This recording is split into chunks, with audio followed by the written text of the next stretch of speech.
office tied to sharing sensitive government documents with Epstein. That whole scandal also led to Prime Minister Keir Starmer's chief of staff and communications director to resign. Starmer himself has also faced calls to step down since he appointed Mandelson to the ambassadorship, despite knowing that the guy had a relationship with Epstein. The Starmer has claimed that he wasn't aware of how close they actually were and accused Mandelson of lying about it. Also, outside of the UK, the former Prime Minister of Norway has been charged with gross corruption in connection to his ties to Epstein. A diplomat and her husband are facing a corruption investigation by police. In France, the authorities have said they're investigating reports that the country's former culture minister and his family had financial links to Epstein. Prosecutors in Paris announced this week that they've opened 2 new investigations into potential sex abuse crimes and financial wrongdoing linked to Jeffrey Epstein, or with them calling on victims to come forward and share their stories, saying, "We will listen to all the statements they wish to make." But then in the US, like when Attorney General Pam Bondi testified before the House Judiciary Committee last week, all 6 survivors in attendance raised their hands to say that they had still not been able to meet with Trump's DOJ. And Bondi, she not only refused to apologize to survivors, she actually demanded that Democrats apologize to Trump. The Dow is over 50,000 right now.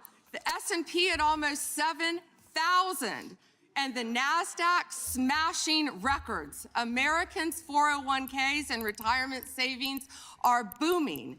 That's what we should be talking about. And this was also after her department exposed the names of at least 43 victims and shared dozens of unredacted nude images of young women and possibly teenagers in the January 30th files release, all while heavily redacting much of the rest of the files, potentially withholding millions more, and insisting that it had met its obligations under the law, even while many lawmakers say that is just not true. And that's also without mentioning the people in or around this administration that are named in the files themselves. Like I said, Lutnick lied about visiting Epstein's island. Elon Musk appears to have lied about refusing to visit, and according to unredacted files that lawmakers have been able to see, Donald Trump may have lied about kicking Epstein out of Mar-a-Lago in the early 2000s. Or if he was telling the truth, according to earlier reporting by the Wall Street Journal, that may have happened after an 18-year-old told the club's managers that Epstein had pressured her for sex. With the story being that those managers relayed the allegations to Trump. Well, somebody passing through, I was like, why is there 65 journal, people in this the incident server? wasn't then reported to police. Another file suggests that Trump may have told police a few years later that everyone knew about Epstein's behavior, but only after the department had launched an investigation. And of course, with this, there are many others whose ties to Epstein have been seen as alarming. But of the people we definitely need to focus on, it includes people running the fucking government with the power to try and hold potential wrongdoers accountable. And again, that's not to say that everyone and anyone is guilty because they're in the files, right? Guilt can only be determined after a process. The problem is, as more and more information comes out and people are actually being held accountable, usually outside of the United States,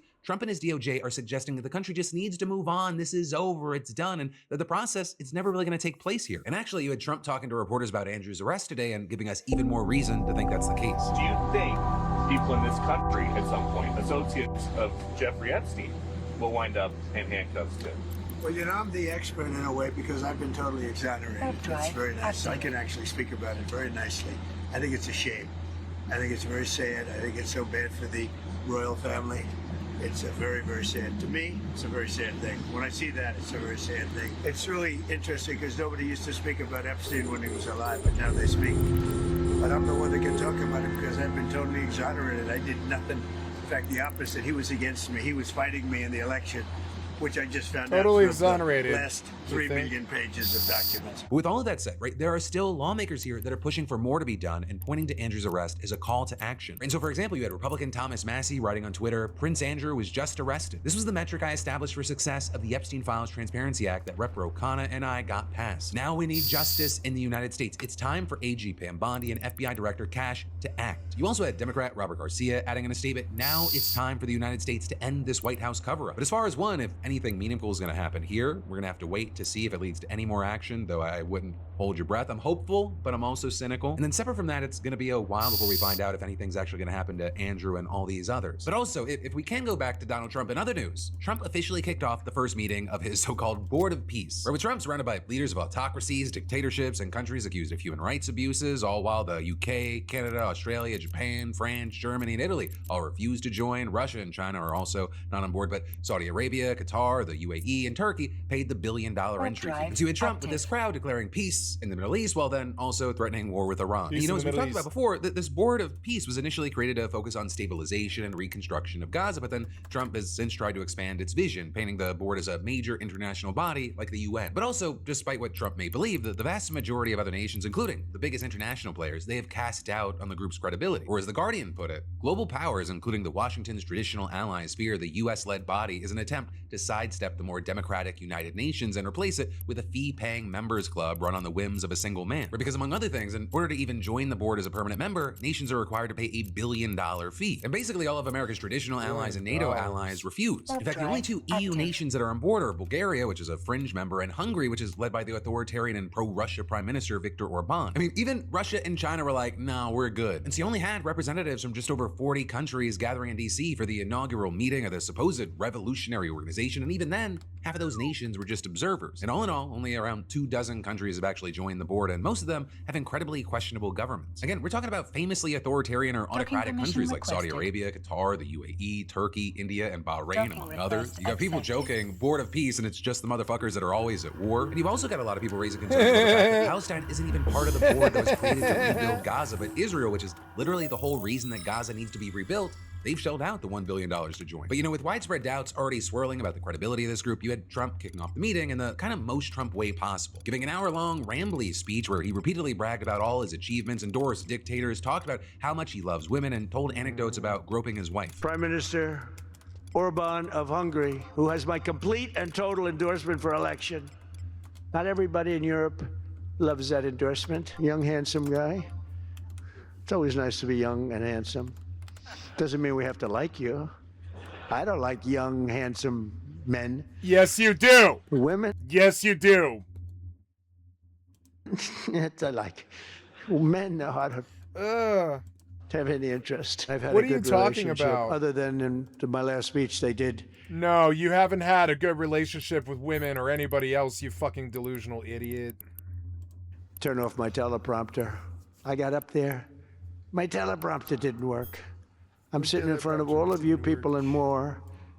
I had no teleprompter. I knew I was in trouble because I'm walking up. You know, the teleprompters are over. I had the most beautiful speech ready. I was all set to knock them dead. First, I had a mobile tractor unit, and it's just not here anymore. I don't know. I must have left it out there too long, I guess. Yeah, I probably did. Oh, well, there goes that. Or someone blew it up or something. I really don't know.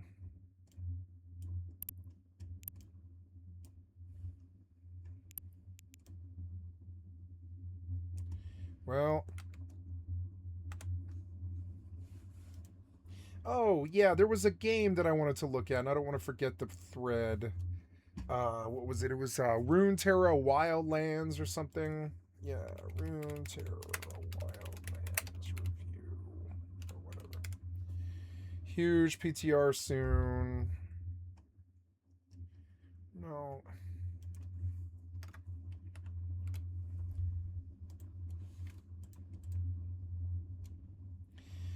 Was it Legends of Runeterra? I think no, it's not Legends of Runeterra, it's yeah, I lost the mobile tractor unit. Oh well, that's what I get.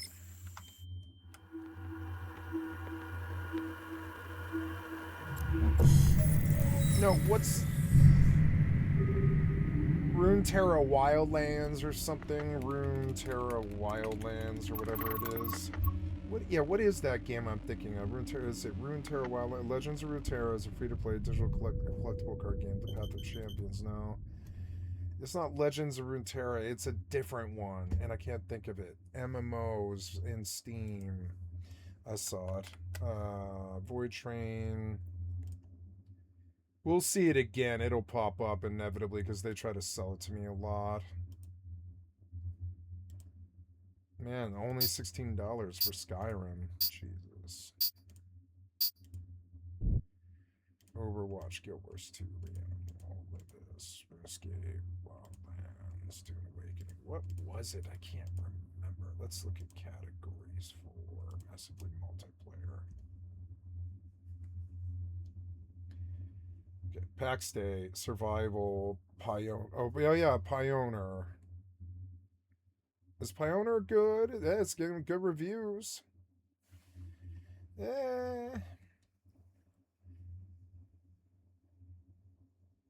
Dead Side, Path of Exile. There it is. Wild Terra 2, New Lands. Oh yeah, is it a... Oh, I think we did look at this, didn't we? Yeah. I don't know. Isometric? I don't know about that. Is it good?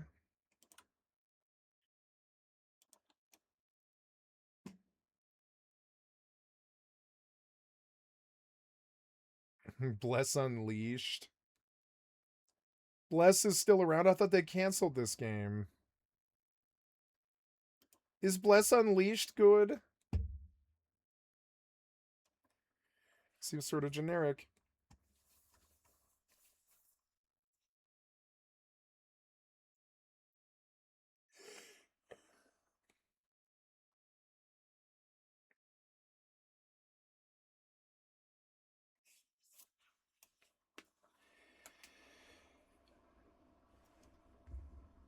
Ban in generic slop.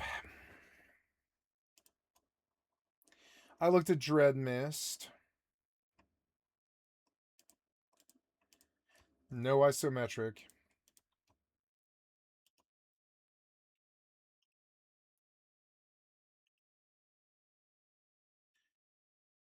Nope. Just having a glance, just having a look. Oh, I'm out here, but I'm not going to. Normally I need to get out there. Warp drive active. Family dinner soon.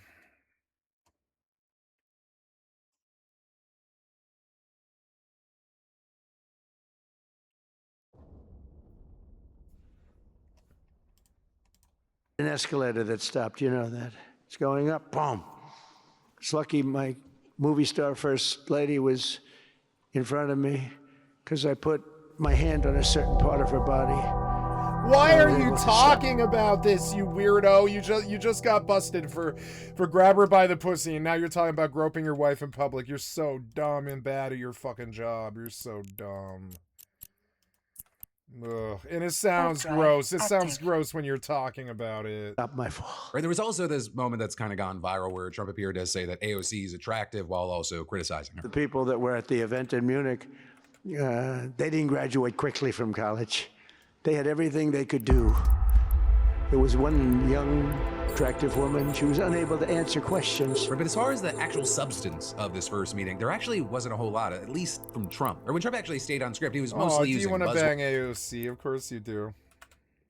Words and platitudes about how all these great authoritarian nations are going to come together to somehow create lasting peace in the world. And this particular moment got a lot of attention. And, you know, it's peace in the Middle East. We have peace in the Middle East. Think of it. For years, you've been hearing about peace in the Middle East, and everybody who's saying it's impossible. Peace in the Middle East. Saying that it's pretty fucking ironic that Trump would kind of do all this while the U.S. is on the brink of a major war with Iran. I mean, literally, yeah, in that what? same speech, Yeah, like Trump you're talking about repeatedly threatened Iran if they don't agree to a nuclear deal. We have to make a meaningful deal. Otherwise, bad things happen. So now we may have to take it a step further, or we may not. Maybe we're going to make a deal. You're going to be finding out over the next probably 10 days. Right, but then also one of the biggest things is that even though the Board of Peace was explicitly created to stabilize Gaza, Trump really didn't focus on it all that much. And then when he did, he chose to downplay the situation, even falsely claiming at one point that the war was basically over. The war in Gaza is over. It's over. There are little flames. The ceasefire was held. You're and every last remaining hostage, both living and dead, has been returned back home. Now, that said, various members of the Board of Peace made a few notable announcements regarding Gaza. With Trump saying that 9 members of the organization have agreed to pledge $7 billion towards a Gaza relief package. And beyond that, you had Trump also saying that the U.S. would be giving $10 billion to the board's efforts, though he didn't specify exactly how that money was going to be spent. Though some are speculating it could go towards building a U.S. military base in Gaza, and people are pointing to reports of contracting records that show plans to build a 5,000-person military compound. And then you also had another official announcing that troops made up of up to 12,000 police and 20,000 international stabilization force soldiers will eventually be allocated across 5 sectors starting in Rafah. Then, of course, because no Trump event can be complete without some AI slop propaganda, you got that, with the U.S. playing a weird promotional video that blamed Hamas for Gaza's destruction but made no mention of Israel, while then also featuring seemingly AI-generated images of an imagined futuristic Gaza. And so, you know, with all that, as far as my kind of take here, I'm of kind of two minds. Right? One part of my brain's like, okay, this is kind of a standard run-of-the-mill Trump event, but then also, given all the specifics we're seeing here, like, it really doesn't seem like this is a peace organization. If anything, this looks like an attempt by Trump to consolidate power with autocrats, bypass democratic institutions, and then try to call that international cooperation. The fact that America's allies are staying away, it kind of tells you everything. Or when the UK, Canada, France, Germany, Italy, and Japan, they refuse to join your Board of Peace, but Saudi Arabia and Qatar are like, sign me up, baby. it doesn't look like you're building a democratic alternative to the UN. It looks like you're building something else entirely. Don't let the branding distract you from what this really is. And then, y'all, there's more we're gonna dive into in just a minute, but first, let me thank a sponsor and say, the fastest way to ruin a good mood is wet socks before 9 a.m. And that's exactly why you need today's sponsor, Vessi, in your life. They're known for their waterproof shoes that don't look like you're gearing up for an Arctic expedition, right? They just look good. Personally, I've been reaching for their storm bursts lately, worn them through rain, slush, wet sidewalks, spilled coffee, and whatever liquid lives in grocery store aisles. And my socks, they stay dry, mood stayed intact. They're warm enough for winter, but breathable enough that your feet don't feel trapped by noon. And also the traction is what it needs to be. Slick sidewalks, icy patches, sketchy parking lots. These suckers are stable. And comfort-wise, they're built for real life. Cushioned, supportive, easy to pull on, and no painful break-in period. Also style-wise, they work with everything I wear, which is great because I'm not planning outfits around shoes. And they come in different cuts and colors, so whether you want subtle or bold, you've got options. Right? And they're also made with more sustainable materials, which is rare for shoes built for weather chaos. And Vessi backs them with a 1-year warranty and 30-day hassle-free returns. So if you're done sacrificing socks to the weather gods, go to vessi.com/DeFranco or scan that QR code to get 15% off your first pair. That's vessi.com/DeFranco. But then diving right back into the news, we've got to talk about how FCC Chairman Brendan Carr says that James Tallarico just invented the Colbert controversy to raise money, calling it a hoax. But then he also confirmed that the FCC opened enforcement proceedings against The View for interviewing Tallarico and said that he would have gone after Colbert if the interview had aired. So that's not denying censorship, that's threatening more of it. Right, so let's break down the specifics. During a press conference yesterday, he said this. The claimed equal time issue in the Colbert instance had to do with Democrat on Democrat violence. This was about James Tallarico looking to get a sort of a click and a view and maybe a vote and a money boost over his two opponents in the Democrat primary. They can't stand to lose Texas, so they Colbert cheat saying that CBS and blocked they him from lie. airing an interview with Texas Senate candidate James Tallarico, citing the FCC's equal time rule. And that's that rule that states if a network gives one candidate airtime, their opponents I was right about Tallarico. I was like, I don't like him. I don't like him. I don't care if he's a Democrat. I don't like him. I just kept saying, I don't like him. I don't like him. are entitled to equal airtime on the network. In Tallarico's case, the argument is that How dare you run against my beloved Jasmine Crockett?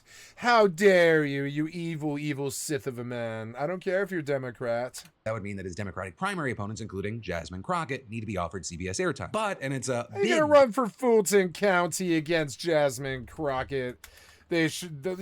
What is the DNC doing? What are they even thinking? This guy could have served somewhere else. He could have been. He could have been president maybe one day, but now we don't trust him. You're so stupid.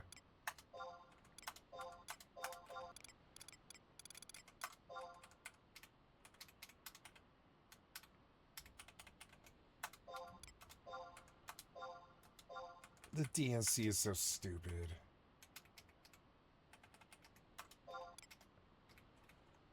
Goddamn self-serving lobby-sucking lobby suckers.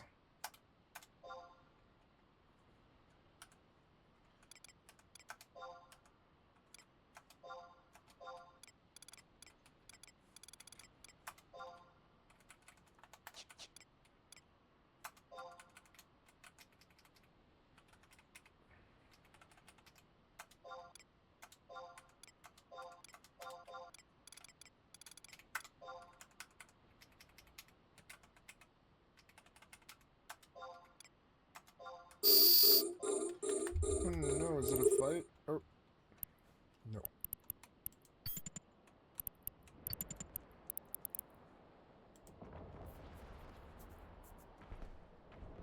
Hi, kitty. You want to sit in my lap? You know, I'm leaving in like 10 minutes.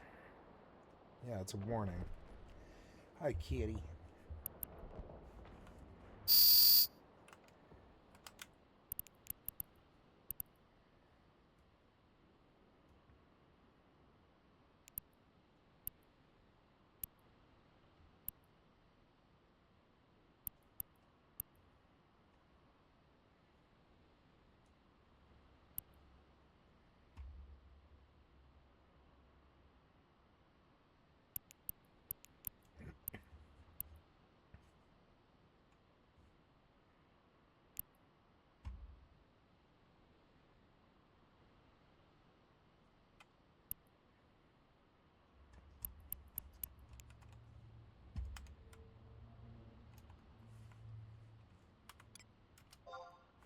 Oh, my pretty kitty. but went to Brazil, got a BBL, but talk shows are historically exempt from this rule. And you've had people accusing this Trump-run FCC of over-enforcing the rule to punish Trump's critics, and many feel like CBS is at the very least complicit. Brendan Carr, he dismissed those concerns, accused the media of falling for a hoax, and thinks that the whole thing was pre-planned. You had a Democrat candidate who understood the way that the news media works, and he took advantage of all of your sort of prior conceptions to run a hoax, apparently for the purpose of raising money and getting clicks. And the news media played right into it.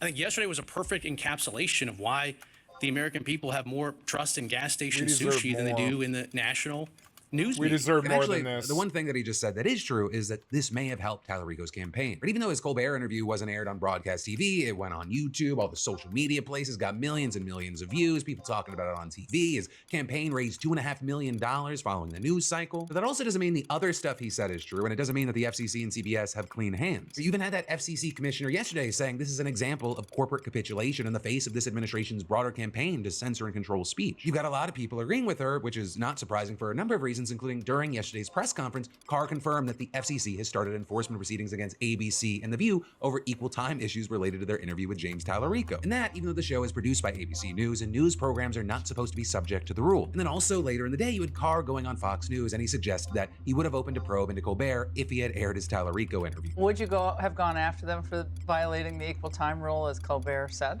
What we've said, as we've been very clear, is that broadcasters have a unique right and privilege, a license, and one thing they have to do is comply with the equal time rules. But complying with equal time would have meant When has that been more. enforced? When's the last time that's been enforced against Well, I used to work for CBS many, many years ago. It's been a while, but complying would mean more airtime for more Democrats. We're going to enforce the law and hold broadcasters accountable. That FCC commissioner is right. This is corporate capitulation. So just remember, that hoax claim, it's gaslighting. Carr says that Tallarico engineered this for clicks while simultaneously proving CBS was right to fear FCC retaliation. Both can't be true, and Tallarico didn't create the threat. Carr did. But then, actually, switching gears, next up in the news today, you might find this hard to believe, but labor unions actually shrank under Biden and have grown under Trump. Right? Union membership hit an all-time low in 2022, then hit an, I guess, even all-time low in 2023, and then the allest time low in 2024. Is that how English works? That left about 14.3 million workers in unions by the time that Trump put his hand on the Bible and said, I, Donald John Trump, do solemnly swear. and then of course his hand caught on fire. He then flew into the sky and said the Epstein files are a hoax. Excuse me. Sorry, it's been a very long week and I've been sick. But then over the course of the following year, as one of the most labor hostile presidents in modern American history shredded worker protections, union membership reversed. Over the ranks of organized labor growing by over 400,000 in 2025, bringing the total number to 14.7 million and pushing union density up by 1/10 of a percentage point to 10%. And actually, when you count workers who aren't members of a union, but they're still covered by a union contract, that number hit the highest level since 2009 at 16.5 million. So that brings up the question, well, is Biden actually a corporate shill and Trump a working class champion? Well, no, it's actually quite the opposite, right? A big part of the reason for this shift is that the labor market was doing pretty good under Biden and it sucked shit under Trump. I believe that's a technical term. But there was the post-pandemic recovery, and even through 2024, the US economy added 2.2 million jobs, so non-union positions grew faster than union ones, pushing their relative share down. But then last year, you had the labor market growing at its slowest pace outside of a recession since the early 2000s, so unions grabbed a larger share back. Also, I definitely need to clarify that you can't just boil this shift to changes in relative percentages. Right? There was an absolute decline in Biden's last year and a rise in Trump's first. That actually seems to have more to do with the tireless work of labor organizers and less to do with anything that Trump can take credit for. He's been ruthless toward workers. He cut down the federal workforce by some 300,000 people so far. For those still there, they've described feeling fearful, hopeless, and stressed the fuck out as he stripped them of protections. Right? One of the places we can start is with Trump taking away collective bargaining rights from over 1 million federal workers at over 40 government offices covering roughly 2/3 of the federal workforce. That was a move where you had a labor historian calling it the largest and most aggressive single act of union busting in US history, even worse than Reagan's infamous assault on air traffic controllers. They have forfeited their jobs and will be terminated. But it didn't stop there, right? Because Trump also ended automatic payroll deductions of union dues, which deprived them of funding. And in fact, as a result, the American Federation of Government Employees had to lay off 30% of its staff in August. And next up, you had several agencies canceling their contracts with federal unions, as well as several more fighting lawsuits to get their contracts canceled. And then to talk about something more recently, last week you had the White House telling those agencies, hey, don't even wait for the lawsuits to finish, just end the contracts now. And in the face of these relentless attacks, you had public sector union membership growing throughout last year as tens of thousands of federal federal workers joined to defend themselves. And understand, that's just with the federal workforce. There's another war that's being waged in the private sector. Right in there, yes, Trump has less direct control, but he's still causing a lot of damage. And so, for example, you had him purging the Equal Employment Opportunity Commission, with him then trying to refocus its attention on white discrimination. Are you a white male who's experienced discrimination at work based on your race or sex? You may have a claim to recover money under federal civil rights laws. Also, you've got OSHA. Are you a MAGA? Did you get fired from your job for being an asshole? With Elizabeth Warren and 5 other Senate Democrats writing a letter to Trump's labor secretary complaining that there were 20% fewer. Okay, guys, I'm sorry. I've got to cut it off here. How close am I to being done? Minute 20. I'll keep going for another minute. Worksite inspections between April and September compared to the same 6 months the year before. Meanwhile, the inspections that were carried out, 42% fewer found willful violations, which is a category that carries some of the highest penalties for employers. And the agency has lost nearly 300 employees since Trump took office. Right, and actually with this, you have experts warning that OSHA already did so few inspections before this, and since it can't investigate everything, its effectiveness as an agency depends on deterrence. And so now they're worried that employers are just gonna go, well, fuck it, who cares? We'll break the law. The odds of getting caught and held accountable, they're so low anyways. Plus, the Trump administration has repeatedly signaled that worker protections are on the chopping block. Or with it closing offices that protect coal miners, revealing plans to stop requiring proper lighting at construction sites, and moving to ease evaluations of protective equipment for workers regularly exposed to dangerous chemicals. And then it's the same story with the National Labor Relations Board, whose chair Trump fired without cause for the first time in the agency's 90-year history. And so for most of last year, the board didn't even have enough members to perform its normal duties. Right, and then you compare that to Biden's NLRB, which aggressively enforced labor laws and went after huge corporations like Amazon and Starbucks for illegally union busting. In fact, during Biden's term, filings for union elections doubled and union victories reached their highest level in a decade. But also with this, I do want to note that if you pull out, it's not as simple as like Trump bad, Biden good, it's all the now. The erosion of organized labor in the United States, it predates either Trump or Biden. But back in the 1950s, nearly a third of all workers were represented by a union. Today, it's just like 10%. You know, there are a lot of reasons for it. A few of the big ones being the shift toward a service economy, the proliferation of right-to-work laws, and the general rise of neoliberalism since the 1970s. I mean, you even had public support for unions falling to an all-time low of 48% in 2009, right at the peak of the Great Recession. But also over the past decade, it has roared back, reaching 68% last year, which is really a level we haven't seen since the early 1960s. But also, notably with that, if you break it down by political party, it becomes a little more complicated. Support shot up to 90% among Democrats, remained steady at 69% among independents, and dropped to 41% among Republicans. With support increasing across all 3 groups compared to 2016, though Republicans, their peak was in 2022 at 56%. But that, my friends, you beautiful bastards, is where your Thursday Philip DeFranco show is gonna end. Well, of course, I'll see you right back here on the channel soon with these daily dives into the news. If you want something same but also different, you can check out one of my other 2 new shows and podcasts this week, whether it be me diving deep into and with Alex Friedland or crashing out with Alex Perlman. There's really no bad choices, but hey, stay well, stay good, stay safe. I'm gonna ask you a question here in a second, and you can tell me to go fuck myself and cut it. So just gonna preface that. Yeah, thank you. That's a great one. How did you find that? What kind of... Okay.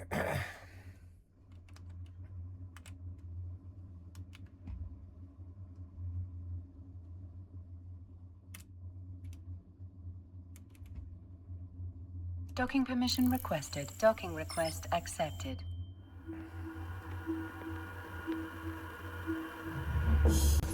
Oh, my kitty. She's such a love attack. Yeah. Okay, guys. Gotta go to family dinner. I will see you later. I love you. Bye. You have been watching Skycat Live. I'm a full-time variety gamer all day, every day. Put me on in the background. Come to skycat.live. Click on the cast space to donate. Come to the Twitch or the YouTube. Give me a like, sub, or follow. And I will see you later. I love you. Bye. Be back in about 90 minutes or so. Around there. Ish. I lost time. Damn it! I lost 3 hours. Well, I forgot to hit the I forgot to hit the unpause button. I don't know why. I hit the stream button, but I didn't hit the unpause button. I don't know why. But oh well. We still got a few more hours, which is good. Like how I feel and everything. I think I've been pretty transparent. I broke it down in a community post, the stream that I think night, you should stay away from our this. recent stream when we first reacted to the news as it came out. And honestly, as a content creator, because like I said, Ashes of Creation was like some of my main content here on the channel for like, I want to say the last 2 years. Like obviously I covered a lot of everything else, but I think as far as the majority, I think it was pretty obvious that Ashes of Creation was I take these little breaks so that they waste a lot of time to harass me. Out of other MMOs and other games, RPGs, right? And yeah, someone that was really I've been here forever. Like it's disappointing. It's they really got to kick me out of all here. this stuff is now coming out. figured out not to invest in Kickstarters. Yeah, and it's a huge lesson learned, right? It's a huge lesson learned. It's why I've been constantly saying, like, hey, I'm not about to follow anything in development too hard in the future, because, like, yeah, it was a hard loss. And then, like, a lot of people want to blame, not a lot, honestly, I surprisingly haven't seen that many, but some people want to blame the content creator, like, this is your fault, you pushed this like bro, I'm not on the fucking board. Why are you mad at me for?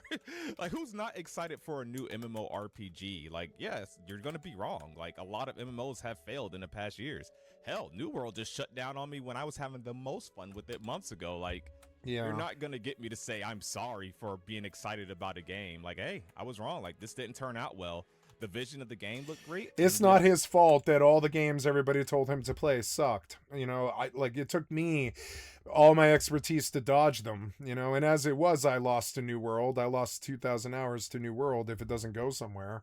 And if it does, they'll wipe and they'll scrap, and that's fine by me. I don't mind starting over a new character, but you got to remember, I have like a fucking house. I have 3 houses or two houses. Is it 3? I don't know. Am I at 3 now? I think I have 3 houses.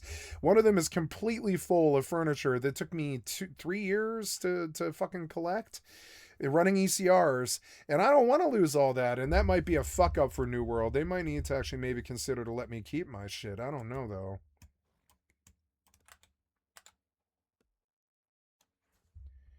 Well, I found a way to tolerate mortal sound a little more, but I don't know why I really need it. We all had fun. We all enjoyed it. We thought it was going to be something better, but it turns out it's not. And the reason why I'm even tracking any of this news or reacting to any of this news is because it is freaking thrilling. Like, trying to figure out why this happened. How you doing? Welcome on in, Shabazz. It's not thrilling. Why is it thrilling? Why did this happen? Like, it's actually genuinely huge. Your mic is too loud. That's enough of the intro. Let's and I don't go mean ahead and sound. get into this. So, Nephis tagged me in another video. I haven't watched his stream, so apparently, if you guys recall from our last live stream and from Nephis's last video, he has been in talks of, how you doing, Wildfire? He has been in talks with Jason Carmines, sorry if I'm saying that wrong, one of the investors into Ashes of Creation, a member of the board that we didn't even know existed. Member of the board. So, just in case you've been out the loop, Ashes of Creation had a board, and the main thing of this drama is that Steven claimed that the game was fully self-funded, that no one else had stakes in the company, no one else, you know, there was no board like of what's that directors shit? per se, right? Oh, good point. But it turns out that that's probably not true, right? And yeah, accountant and director of finance of a $1 billion company here. Based on my review of the documents publicly available, screenshot. Steven Sharif committed tax fraud, wire fraud, and FERNA violations from his loans. Holy, he did in fact lie a bunch. It's hard. Yeah, to he believe is him a now. criminal. Yeah, and that's he's a criminal. the thing, and that's why I want to do this stream. I call these feel software like devs criminals, but until they actually prove it, I don't mean it. You know? This guy meant it. So what we're going to do now is take a look at the other side, which is Steven Sharif. How many of them are like this? If he's like this, then Star Citizen guy is like this. I had somebody give me a serious fight about not liking Star Citizen in my channel. And I was just like, I'm sorry, I do like you, you're a friend, and you're like a mod and stuff, but I don't like Star Citizen. I can see the scam for what it is. If you can't, I'm sorry. Be young and take the shots. See if the game's good. And maybe I suck because I don't get in. I bought Star Citizen. I can play it too. I don't think they charge a monthly. I can play Star Citizen right now if I wanted to.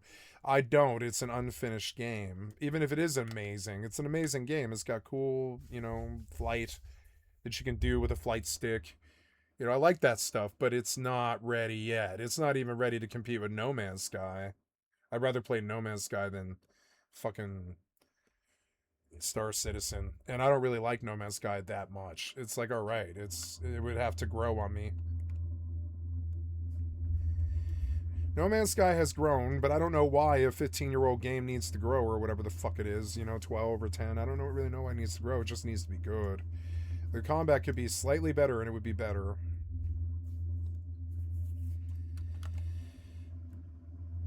I don't like some of the stuff in No Man's Sky. For one thing, there's a fuck ton of items. It does have the item implementality that I'm looking for. I like the item implementality and economy in No Man's Sky, actually. But it's like one of the few things that I like in the game. I like the space battle. I don't like the farming. I don't like the aliens. I don't like the exploration because it takes too long. I don't know. It's not my favorite game in that respect, but I like the colors and I like the music. And a hardcore character is just interesting enough to keep me there. If I'm playing passive games like Final Fantasy, which is shut down yet again, I've got to go. Oh, right, because I was turning something off, though, is why.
I'm looking to turn off Tune.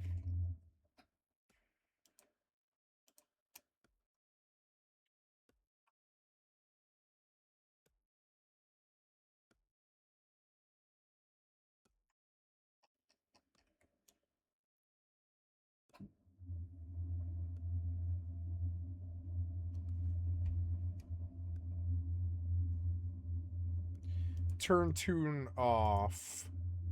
So take a look at the settings one last time before I leave here. I think I want all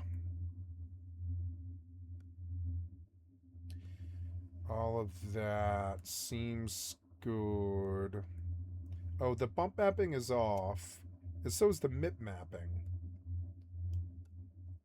I don't know. Maybe it's MIP. No, was it MIP mapping? Yeah, the frames are much better, I guess. I don't know. Let's go see.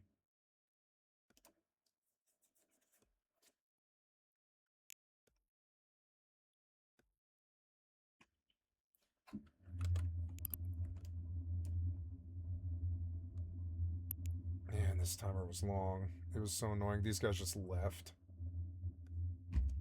Fucking annoying.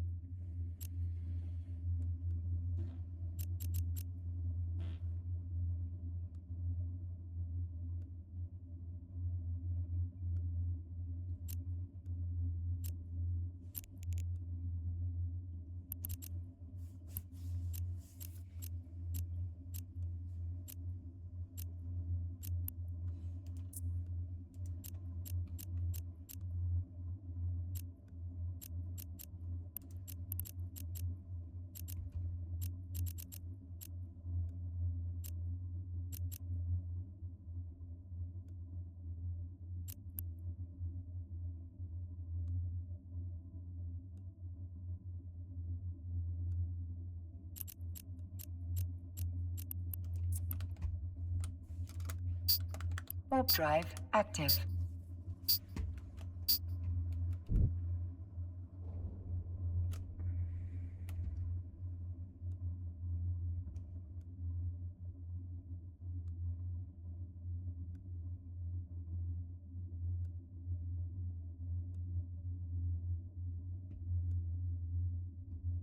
Docking permission requested.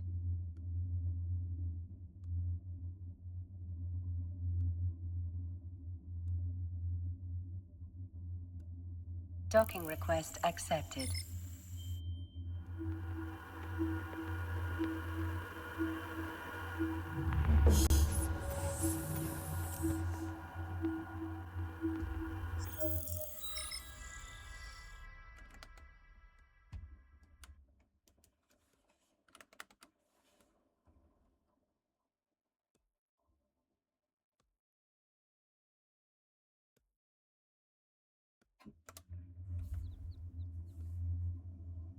Yeah, sometimes I think that, like, honestly, I think Toon doesn't look as good now.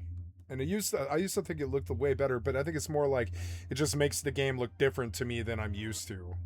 But now I'm just like, I don't know, frames wise, I know the frames are better if I go with this. So get in. See how much better the frames are, because I think Toon eats a lot of CPU. Yep. There it is. I was like, where is the frame rate that I actually need? You know?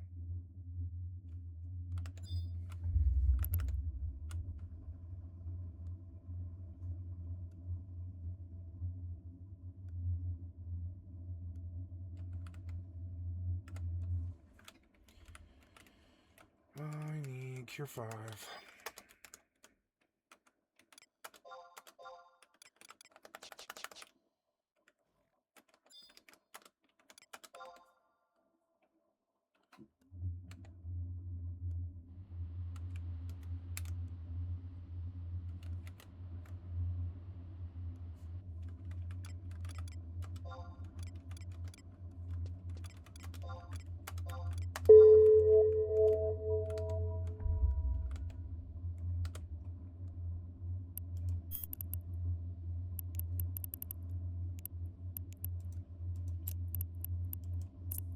I'm gonna live in this system. Make so much money here. I don't even care if I lose.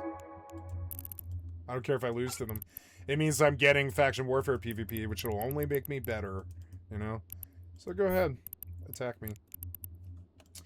I don't even need this much ammo here, I don't think. But it's also, it's negligible to me. So. Yep. Elga's looking good. I'll bring a Tristan out here. I could bring the mats for 5 Tristans out here. But it would be hard. Oh, yeah. So, oh yeah. Frames are way, way better.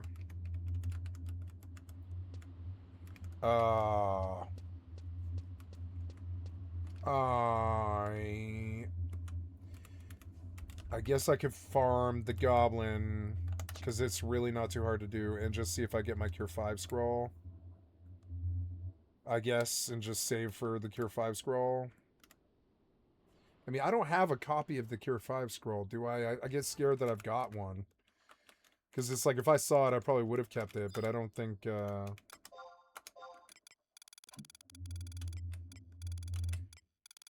Yeah, Cure 5, you can't buy that from a vendor. You have to get it to drop. That's so annoying. So, I don't know, but I know that... Yeah, I don't have Cure 5. Fairly sure. Yeah, I don't think I've got Cure 5 just sitting here. Don't think. Yeah, I'm like fairly sure I don't.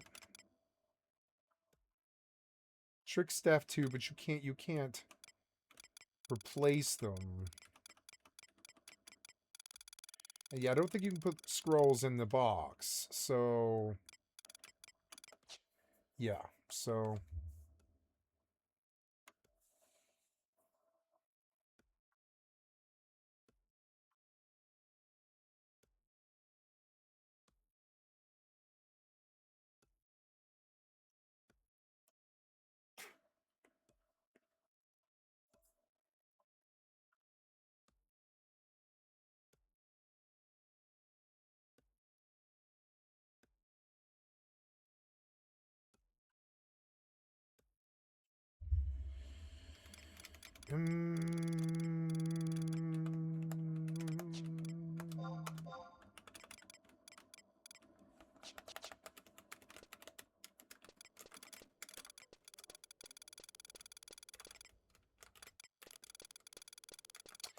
I could Black Mage, I could BST, change job to Beastmaster.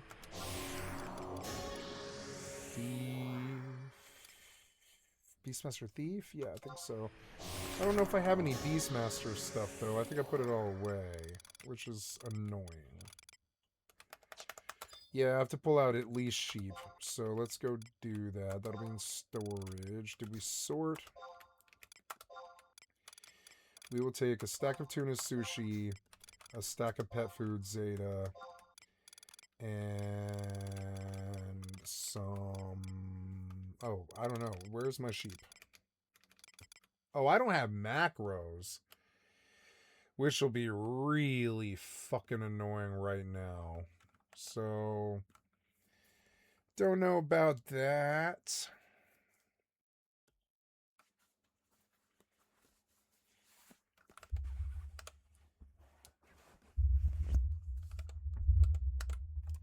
His side of things. How you doing, Lo?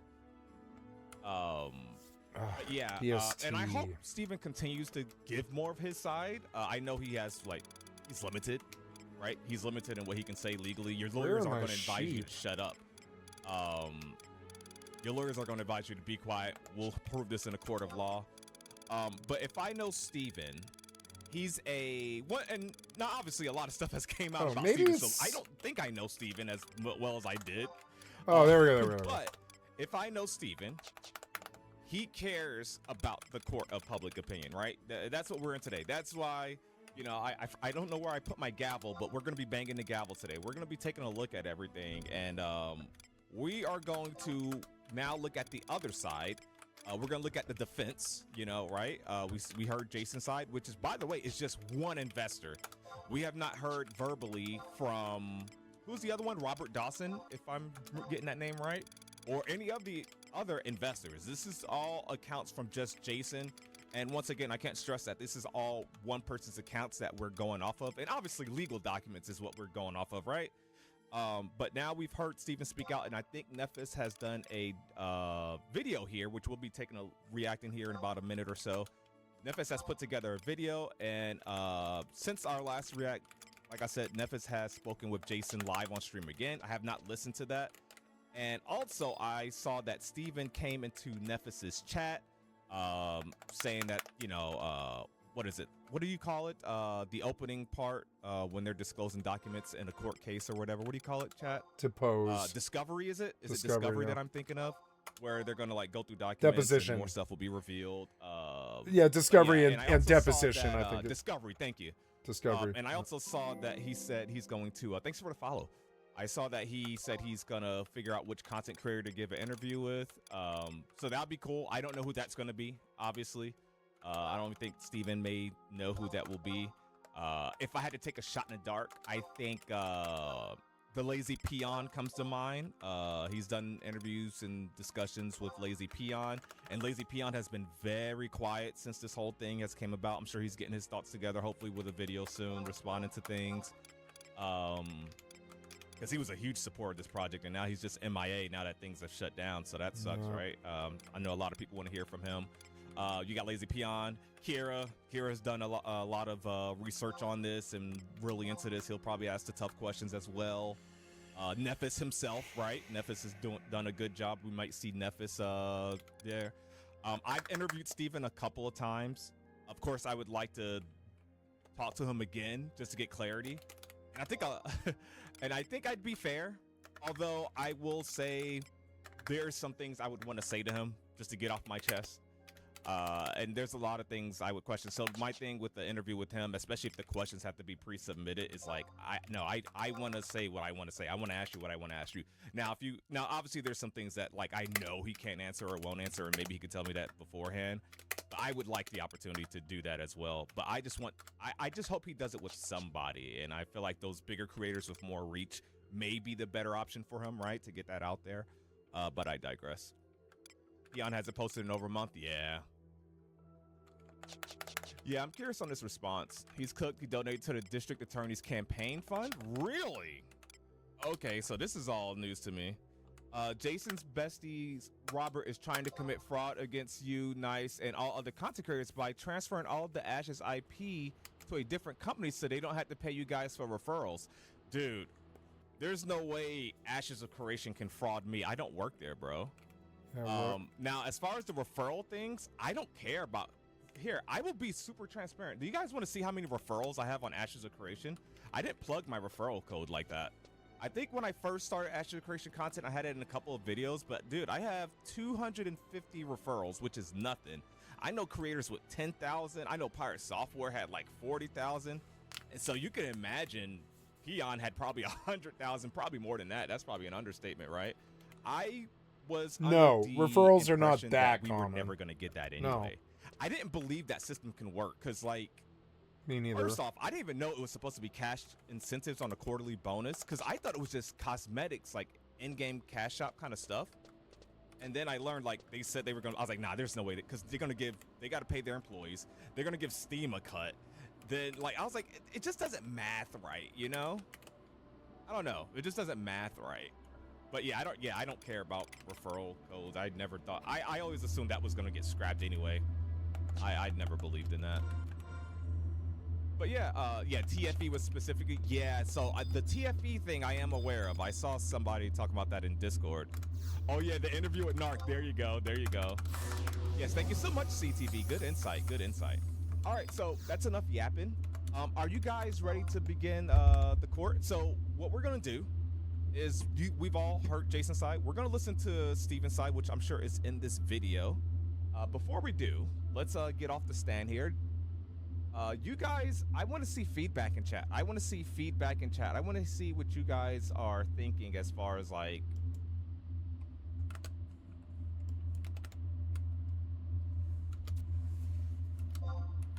Hi, kitty. You want to sit on my lap? Are you a hungry kitty? We can feed you. Let's feed this hungry kitty. I think it's time, and I'll put something in the microwave as well.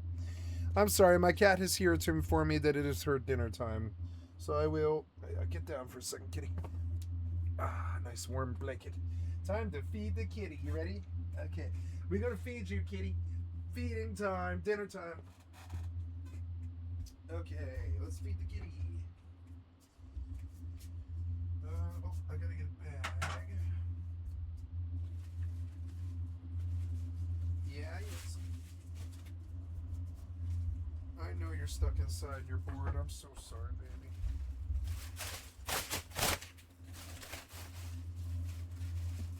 Soon it'll be warm, and another year will go by like a fucking blast, like a shotgun blast, and it'll just boom, gone.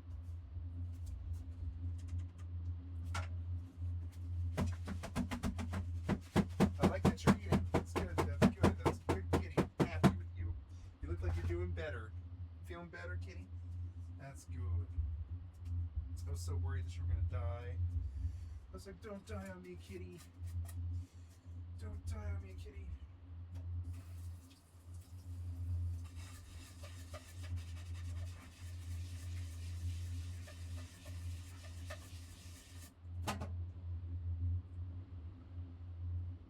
Oh no. The pipes froze. Damn it. Well, I don't think I really need water. It's a little bit for my hands. There we go. Cat food. Okay, let's feed this kitty.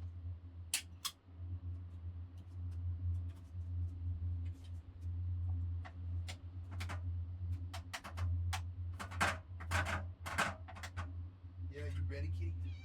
Yeah, you ready, meow? Alright, let's feed this kitty.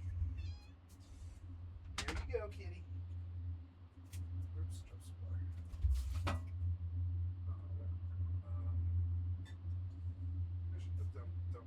Oh well. We'll get her fresh water. Ooh, that looks good. Okay. They said cut a 2-inch slit in this thing. I actually would cut enough.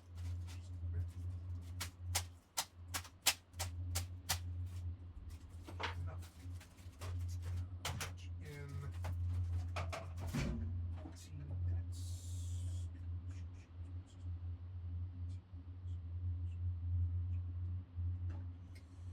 15 minutes. Go.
Okay.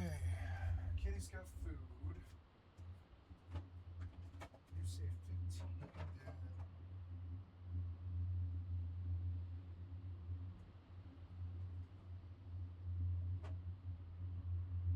15.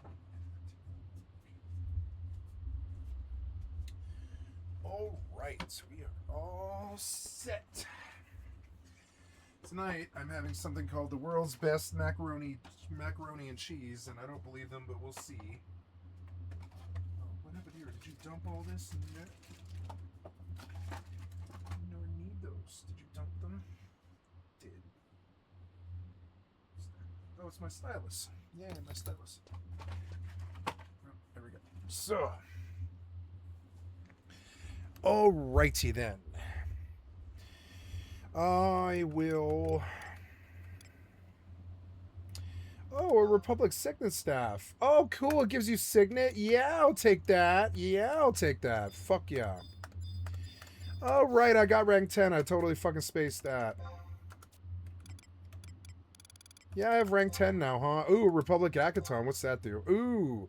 Chances of attaining crystals and movement speed in Bastock, 12%. Which is cool. I do want this.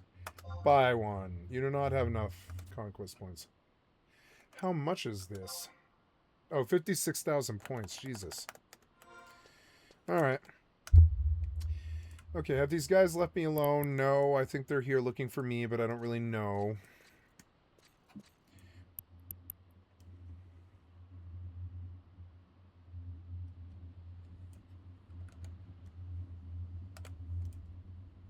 You didn't load?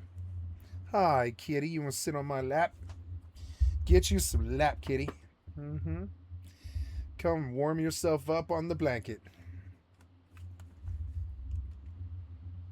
Hello, beautiful kitty. I love you. Mm-hmm. Mm-hmm.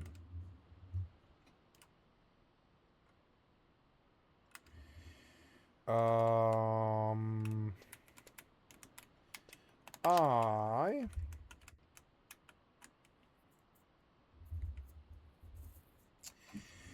need to put this Scroll of Shellrough 4 away, and then I will take a Goblin Ride. Ooh, I can flee at least. Oh, did I buy a... No, I didn't buy what I came for. Oops. Hi, beautiful kitty. I love you.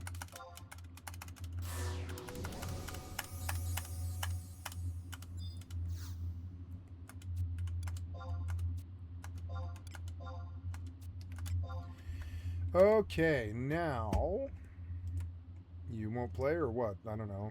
Reload. You seem fucked up.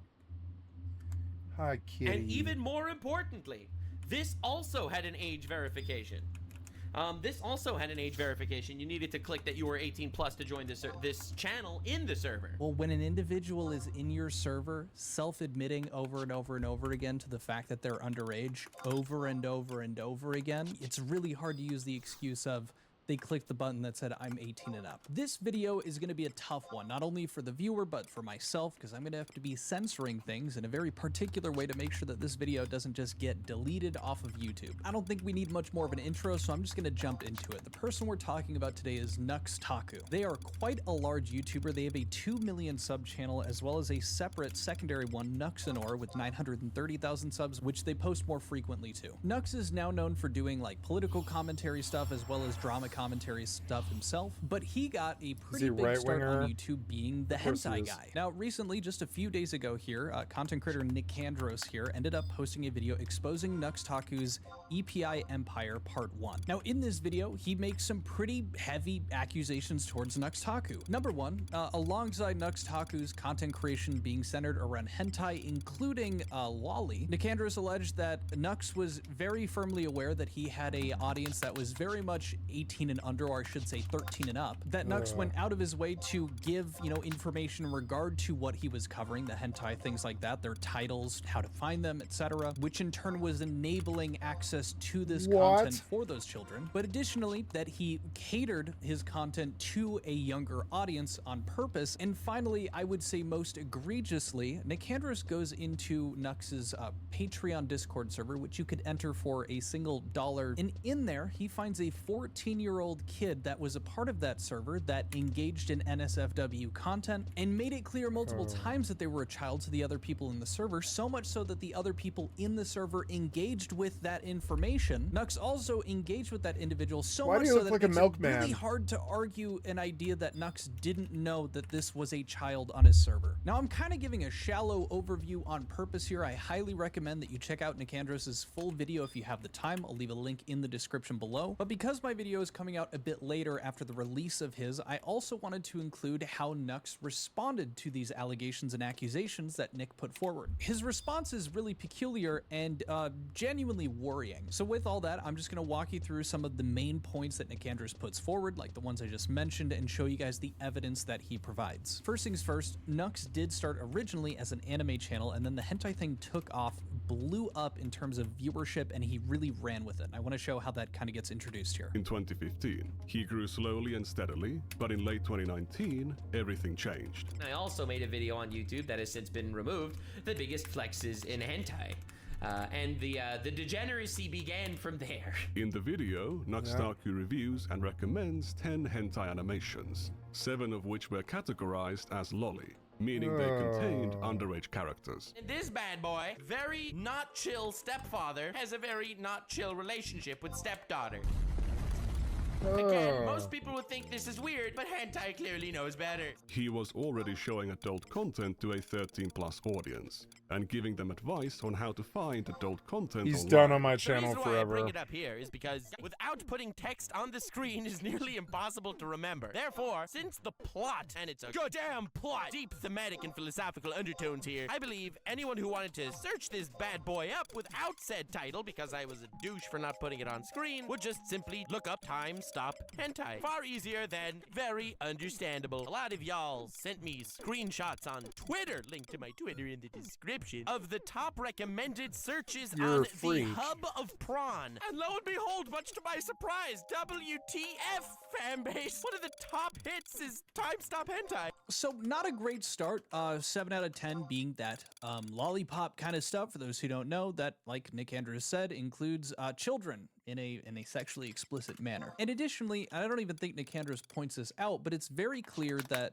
Nuxtaku is very much in touch with the fact that the content that he puts out and the information that he puts out surrounding this hentai content he's covering ends up getting dispersed by his audience. It's very clear. The whole point of that second clip is him talking about the fact that the type of content that he was talking about, this like time stop shit, was showing up as the top search result on this huge prawn site. I think that's important in establishing the fact that he was very much going out of his way to include this information for his viewers to go and seek out if they were interested in it. But additionally, the fact that his fan base was absolutely in droves searching up the content that he was sharing with them. In this series, just to start off, when he started going into this stuff, like he's showing here, millions of views, over 5 million in total with all of them. Nux was also deleting the videos shortly after they were releasing, or I should say privating them, unlisting them, and whatnot, to avoid YouTube, going after them for community guideline issues. Almost like YouTube understands that, when you have an age base of like 13 and up on your platform, that you could run a risk of having content like that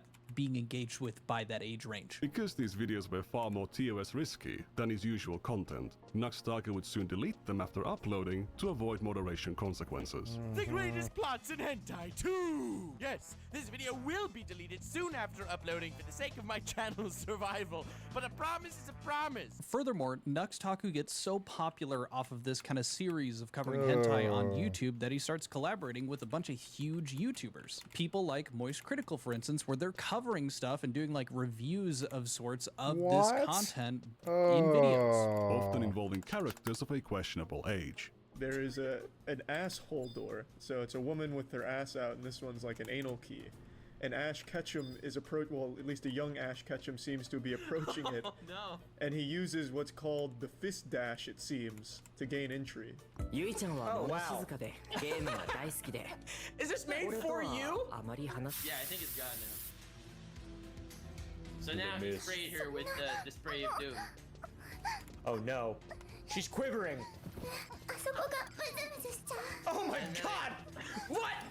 I didn't experience that! Nuxtaku also deployed a very aggressive clickbait strategy. Showing some bikini ladies wasn't enough. He needed cropped hentai, bestiality, and lolly. Now, over the course of my video here, I might be including clips here and there of Nicandros showing some of the other YouTube videos. And if I do choose to include them, you're going to hear the type of content that they were covering in these YouTube videos. And it might make you wonder, same as me or just about anyone that's seeing this, how the fuck was this showing up and okay on YouTube? Like, how did Nux not get blown off the face of the platform immediately when he started rising in popularity? The short answer is I have no fucking clue. It's mind-blowing that Moist Critical as well, who was also very popular at the time still, and all these other big names are covering this stuff and it's getting millions of views, and for some reason nothing is being done about it. Like, you don't have to think very hard to go, okay, we're looking at, you know, Moist sex content Critical on YouTube. There's always going to be the risk of kids watching it, so you usually want to veer away from that stuff. There's a good reason why it's in policy to, you know, you don't really get to talk about this kind of shit. Furthermore, he's covering lolly, which in my opinion and most others is much worse. I just genuinely don't know. I don't know why nothing was done at this time, or that maybe it wasn't being monitored, or people just kind of accepted it as being okay. Admittedly, I wasn't on that side of the internet. Usually I'm not. I guess I'm a bit more of like a prudish guy, but I don't enjoy absorbing any I'm not a content prude. in, I a don't think public that setting. content's Like, okay. even on the Discord for my YouTube here, And it's I am an not a 18+ prude. Discord, but I don't want any NSFW content on it. Number one, I just think it's weird to engage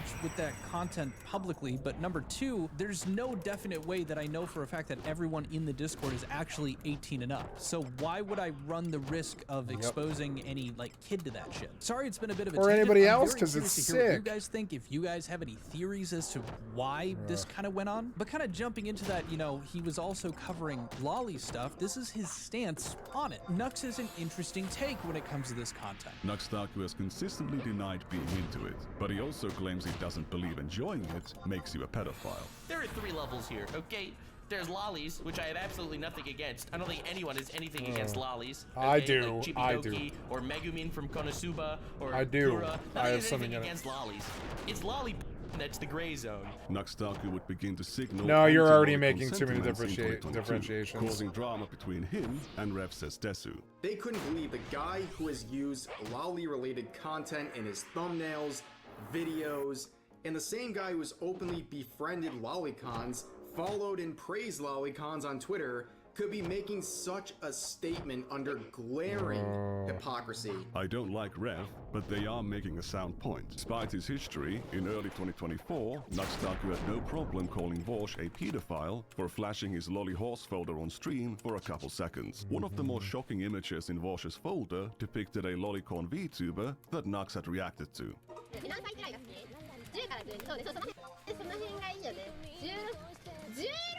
16 is high school. No! Meet Natsuito Matsuri, extremely wholesome VTuber. Also, she likes talking about lollies. Nothing weird here at all. Oh god, this rabbit hole goes deep. I think at best, that last clip you just saw was an underwhelming reaction to hearing and seeing that someone said, and I quote, "I'm into 10 and 12-year-olds, I agree." Sorry. I don't even really know what to, I feel insane. I know I'm going out on a limb here. Hot take here. I think if you're attracted to minors, drawn or not, there's something wrong. Now, based on this entire video and what Nicandros provides, I'm almost more so leaning on this idea that Nuxtaku isn't into it himself, but I do think that he saw dollar signs and saw the view count go up when he was covering this stuff and calling it crazy and weird. But, you know, when you start including the name, the title, where to find this stuff, and, you know, showing this content on a platform platform where there are a lot of children watching ends up being a real bad look. And on top of that, you're not condemning this kind of content, you're propagating it. I'm going to be saying this probably a lot in this video, but again, I am curious to hear what you guys think. Next up, Nicandrus alleges that Nuxtaku was curating his content, his thumbnails, packaging to appeal towards a younger audience, copying the style of thumbnail of Game Theory, PewDiePie, these other really big channels, which in turn would have pulled in younger audiences from those content creators at the time and pushed them towards his content. He would imitate the thumbnail style of channels like Game Theory, which is very popular with children, and make lots of other content trying to attract MatPat's attention. He eventually succeeded and collaborated with not just MatPat, but also PewDiePie and Markiplier. Except he didn't. These are just misleading clickbait thumbnails. However, if you were a fan of one of these massive channels with very young audiences, and you were tricked into clicking on one of these videos, your recommendations would fill up with stuff like this. Now, in my first few watch throughs, I was going to disagree with this point a bit more, because in my head, when you're kind of like, you know, copying the thumbnails of the people around you, given me, for example, shout out more Pegasus, you're doing so because that is what is working in the algorithm. That is what people are interested in clicking on. And the more I thought about that, the more I realized that MatPat and PewDiePie and Markiplier had successful thumbnails, or let's just talk about Game Theory in general. They were successful. I was clicking on them, but I was also a kid. Matter of fact, most of my friends enjoying any of the content from these creators that he has brought up, that he was also, you know, pretending to collab with and stuff, I was watching all of them as a kid growing up. So as much as I just want to say, well, he was also copying these things to maybe just be more successful in the algorithm, at the same time, I have that bias of, well, I watched them. That's why I knew that they were successful in the algorithm. Moreover, different thumbnail styles and different, you know, content styles are more successful in different parts of YouTube based on the audience that you're going for. In which case, I think Nicandrus is making a pretty good point here. Now, he makes a lot of good points in this section about how it's appealing to a young audience, but I want to focus on this point that he brings up directly in regard to a TikTok trend with this Animal Crossing like thing that was made. The most popular video on his second channel was a reaction to a viral Animal Crossing adult animation with very minimal censorship. There are small blurs around the genital areas, but you could still make out what's going on.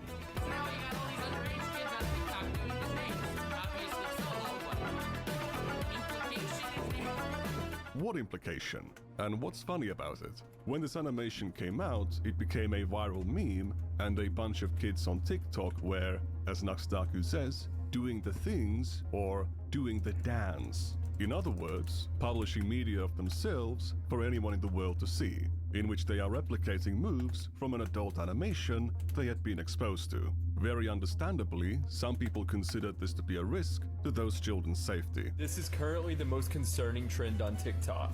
Is it really the most concerning trend on TikTok? There's literally a trend right now called devious licks, where people break into schools or are in schools and steal stuff like hand sanitizer and fire alarms and toilet seats. They just rip them off the toilets. That is a trend on TikTok right now. But no, this is the most disturbing trend on TikTok. All right, dude. Gonna keep it a buck with you. I don't know how you get defensive and push back on someone saying, hey, it's pretty unsettling and probably really bad to have a bunch of children mimicking a prawn dance. I'm struggling to see how you can justify being defensive about that. He's regularly uploading content sexualizing children's cartoon characters onto a 13+ platform. Characters designed to appeal to children and more likely to be recommended to children. If you look at this video's comments, you see dozens of children. You see the horses attract reporting their attention, ages, so many of them being under 13. I mean, I still walked with These are 50 not gold, I adults don't pretending care. to be children as a joke. I've seen what's on their channels. They are uploading videos of themselves onto their channels and then leaving public comments under Nuxtaku's videos for anyone in the world to see. Now, this I think is one of the more concrete things that Nicandrus points out, which is that there is a plethora of, in not even having to use the Wayback Machine, but of people saying, hi, I'm a 10-year-old watching this. Hi, I am a literal child watching this content. And in my head, I'm very curious where you go about justifying creating content like this on a platform where there are kids at the bare minimum self-admitting that, hey, they are children watching this content. How do you justify making content when you know that that's happening? And if that isn't the case, if you don't know, How would Nux, as the content creator of this stuff, with what we're seeing comments of children saying that they're seeing this, and he just pulled up a few, how do you not know? It comes off to me as almost an intentional ignorance to this fact, or as an intentional pushing it out of the mind and ignoring that aspect of it to just focus on, well, I'm making this and I'm an adult and I'm only making this with the express intent of only sharing this around with adults. But that still to me is such a hard sell. Thousands of comments like this scattered all over Nuxtaku's backlog, some new, some old, but many of them are from children who are still minors. If you look at the audience retention graph, you can see that barely anyone is watching this video for Nuxtaku's commentary. All of the attention is hyper-focused on the segment where the adult animation is shown. Who do you think is watching it over and over again? Any adult could just go and watch the uncensored animation elsewhere. However, to the children who cannot access adult websites, this is the most easily available and the least censored version of the animation that they can find. Here is a comment from a child saying that they can't access the uncensored animation because of parental controls. Now, this is speculative work, but for Nicandros's credit, I can't really think of another reason. Like, yeah, that is the sexual part, and you are left to wonder, well, adults, they know where to find this kind of stuff. In all likelihood, you'd just be jumping on Twitter. Hell, you might not even have to search and it would fucking come up. But for kids, yeah, if they somehow have access to this kind of content, it's barely blurred, like Nicandros is pointing out and whatnot, why wouldn't they just be engaging with these videos and just running it back on these little pieces of clips that they're getting to see through his content? Curious to hear if you guys have any other thoughts or like point of views as to why else that retention graph could be like that. Now, to kind of hammer this nail on the head, Nicandros also shows a couple of reasons that he believes that Nux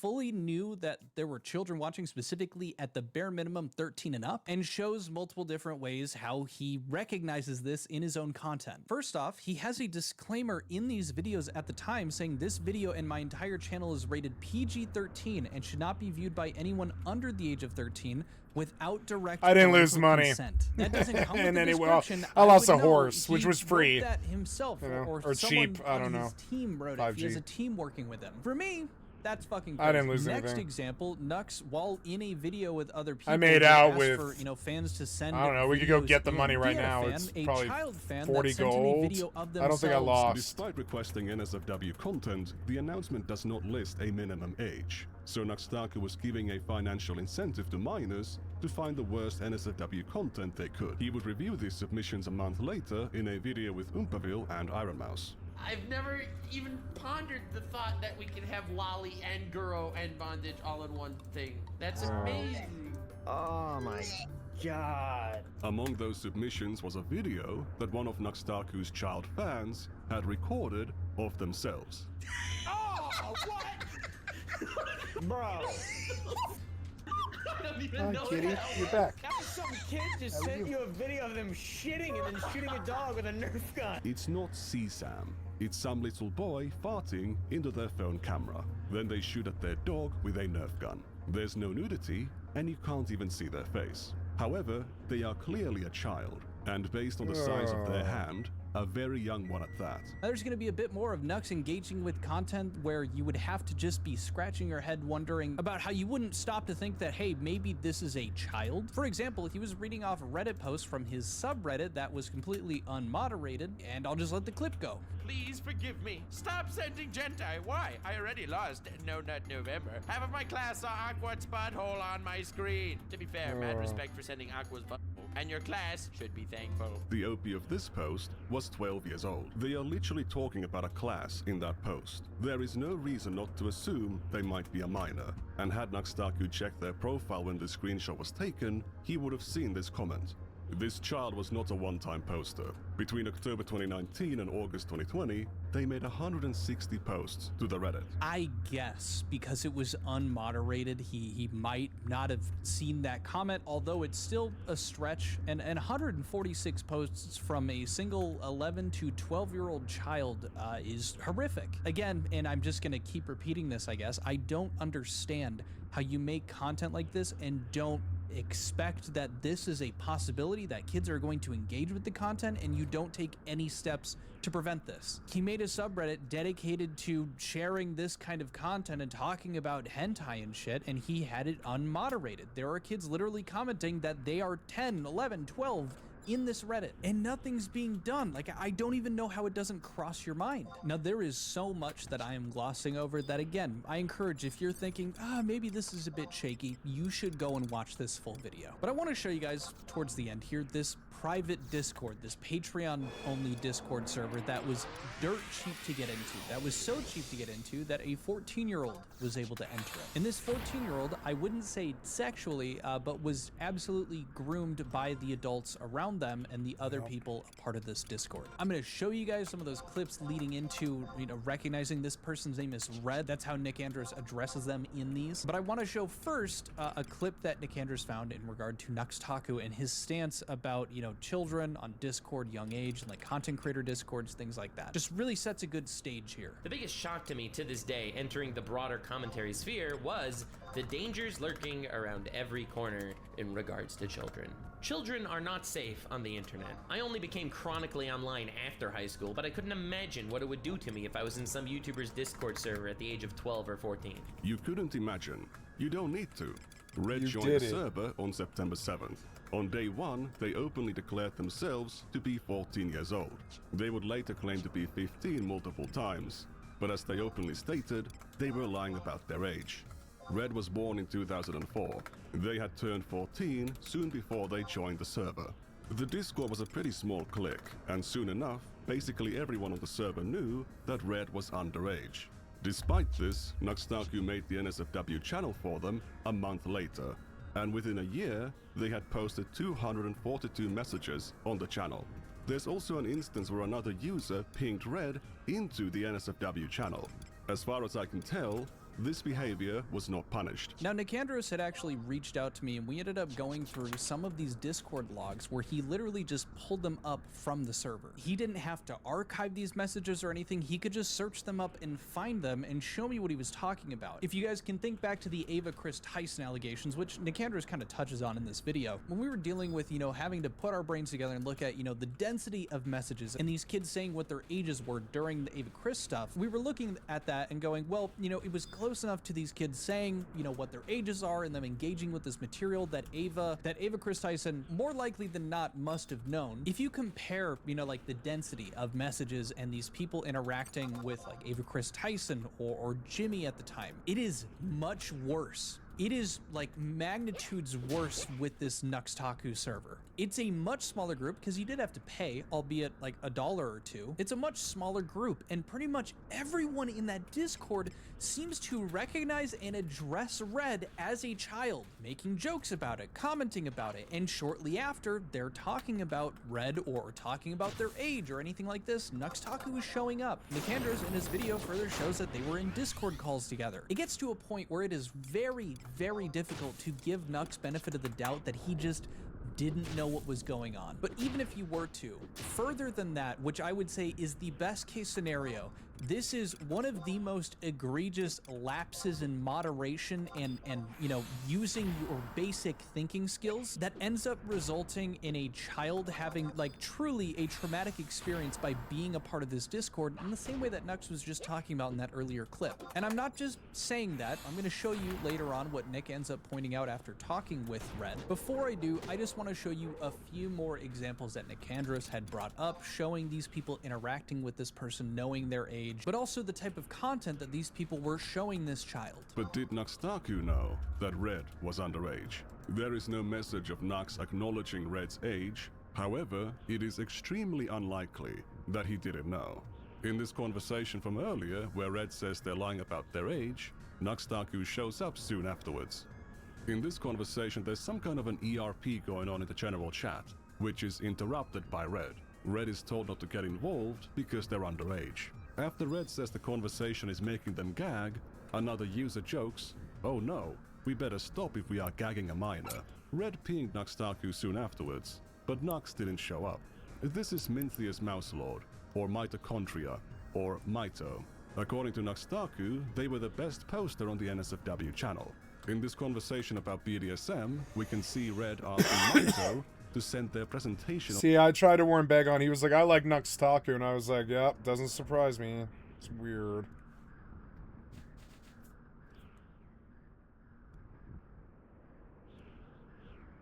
Indie Fallout reminds me of the good old days. Here's Kira from an hour ago. That's cool. Indie Fallout.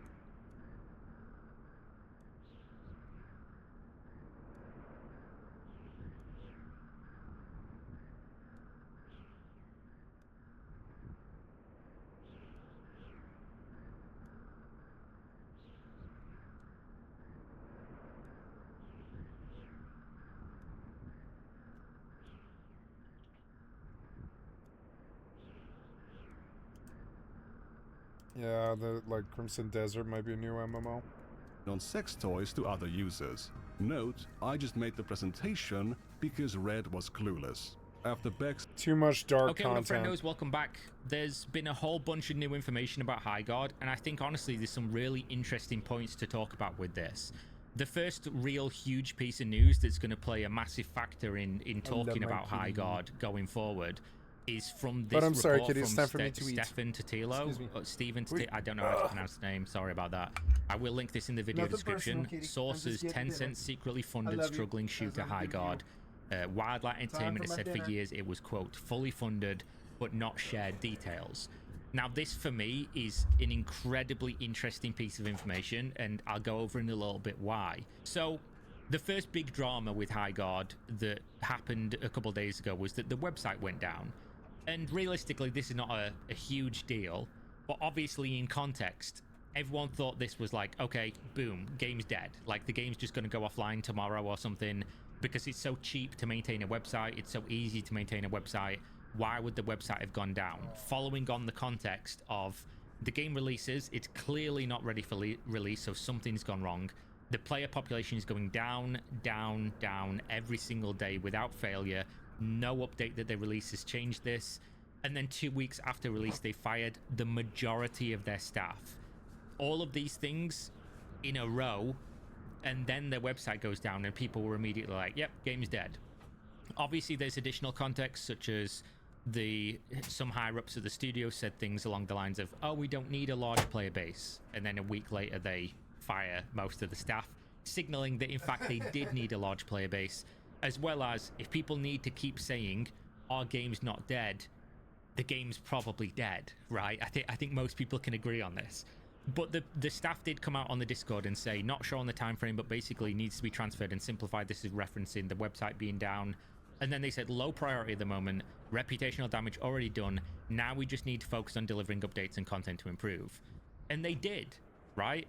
But this is already a damning indictment when somebody internal to the studio is saying, it doesn't even matter what we do at this stage. The reputation damage is done, and us, you know, getting the website up quicker makes no difference. People have already seen this. They already think this is like, you know. I'm in the mood to cancel devs, so now all of the fucking YouTube is in the mood to cancel devs. They've been listening to me call them cocksuckers and watch them fuck me, and I swear to God, the devs are they're getting fucked with. It's hard for them to even not face getting canceled, basically. You know, a bad thing. So it doesn't even matter, which goes to show. Remember how mad I was about the but then they do say the Shadow of the Redfall, delivering updates, etc., making the game better. It was like the Elden Ring DLC combined with Starfield's first launch and Redfall. All terrible abortions of games at first. I wouldn't say Starfield was, but all the rest of them were. And I liked Starfield even when it first started, but it wasn't playable when it first started. I lost the 60-hour playthrough, and I knew it wasn't playable for a while. And they did. They released an update yesterday, Feb 19th, new base and new raid tool. Since then, I've been yelling about the devs because they fuck us. This is like the best mac and cheese I've ever had. This is, you know, I'll refresh it just to make sure we're not looking at bad numbers. But the game's actual player peak actually went down for the same time period with the new update. Same weekdays, you know, this is not a weekend versus weekday thing. The game's population, despite new releases and new updates, is going down still. There aren't even people thinking, oh, a new update, I'll check the game out again. They're just straight up not...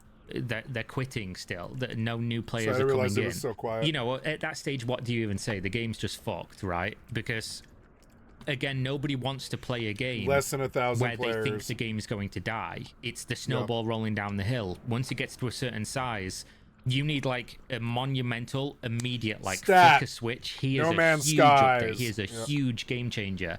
Loads of people come back in and hope you ride the momentum. If you don't have that, releasing incremental updates is basically like putting a bandage on a fucking amputation, right? It doesn't do anything. So the entire time this game has been known to the public, they've been in a state of constant corporate triage, trying to basically save the game. And the first big hurdle would have been when they discovered we have run out of money, or basically we're about to run out of money. And we basically have two choices here: get more money or Pay release people the or game don't in pay a people. obviously unfinished state. This game was not ready to release. Like, I don't think anybody's going to argue with that. I don't think people internal at the company thought that, okay, now the game's 1.0 ready, let's release it on Steam on this date. That was done as a matter of, if we don't release now, we're just going to go bankrupt without ever releasing a product. So the choices are go back to the investors. I have some sympathy and say, for this. you know, with the begging bowl and say, can we have more money, or release the game. And the reason I say that this game was dead before it released is because they absolutely will have gone back to the investors, and the investors would have looked at what the game is, looked at what they've already given them, did a cost analysis of, do we think this game, if we give it more money, is going to become financially viable and successful to the point where we'll make our money back? Or do we just write it off as like, okay, it's a bad investment and just move on with our life? And that seemingly is what has happened here, because obviously we all know the games industry is not being invested in by companies at this stage. We've seen this time and time again.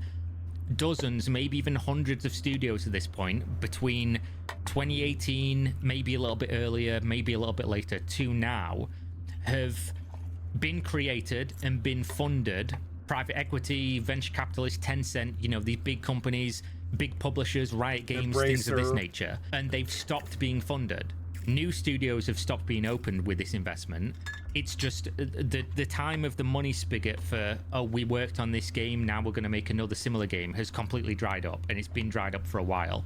Anything that was already in development and still had some of the money could still be on the horizon, but a lot of them have closed without even releasing a game, or they've been forced to release something very quickly that has abjectly failed. There are fucking dozens, hundreds of examples of this exact thing happening. So it's very clear that the fact that they were fully funded by companies like Tencent, but they released in this state with so little runway remaining, means that they absolutely knew this game was not ready. They just couldn't get more money. So it was a choice of, do we release the game and it potentially fails, or do we not release the game and it absolutely fails? Which goes to show that HighGuard was yet again another studio that raised capital based on this idea that they were, you know, capable of releasing the next big thing, the next game that excited investors at a time when they were handing out a bunch of money, but obviously have completely failed in doing so. It would also be interesting, and I'd love to know, I don't think we ever will, but I'd love to know if the idea of releasing the world premiere trailer at the Game Awards was maybe to try and see if they got like a huge amount of interest, that they could have asked these investors and said, look, see how many people are excited for the game, maybe you want to reconsider and give us some more money so we can get it to a definite 1.0 and make the game as good as it can be.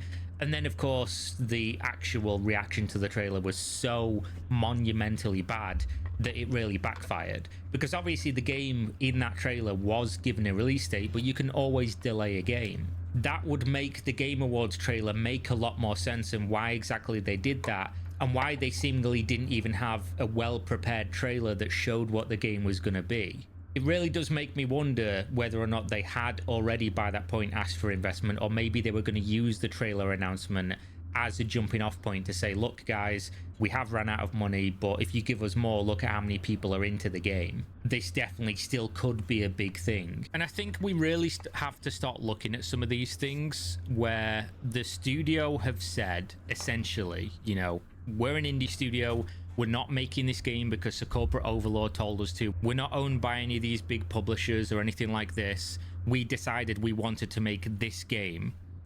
And in a way, they're not wrong, right? But the only reason they got funded is probably because some investors, Tencent in this example, maybe some other companies, saw a proposition of like, oh, these people worked on this kind of game previously, and they're going to make their own version of this kind of game.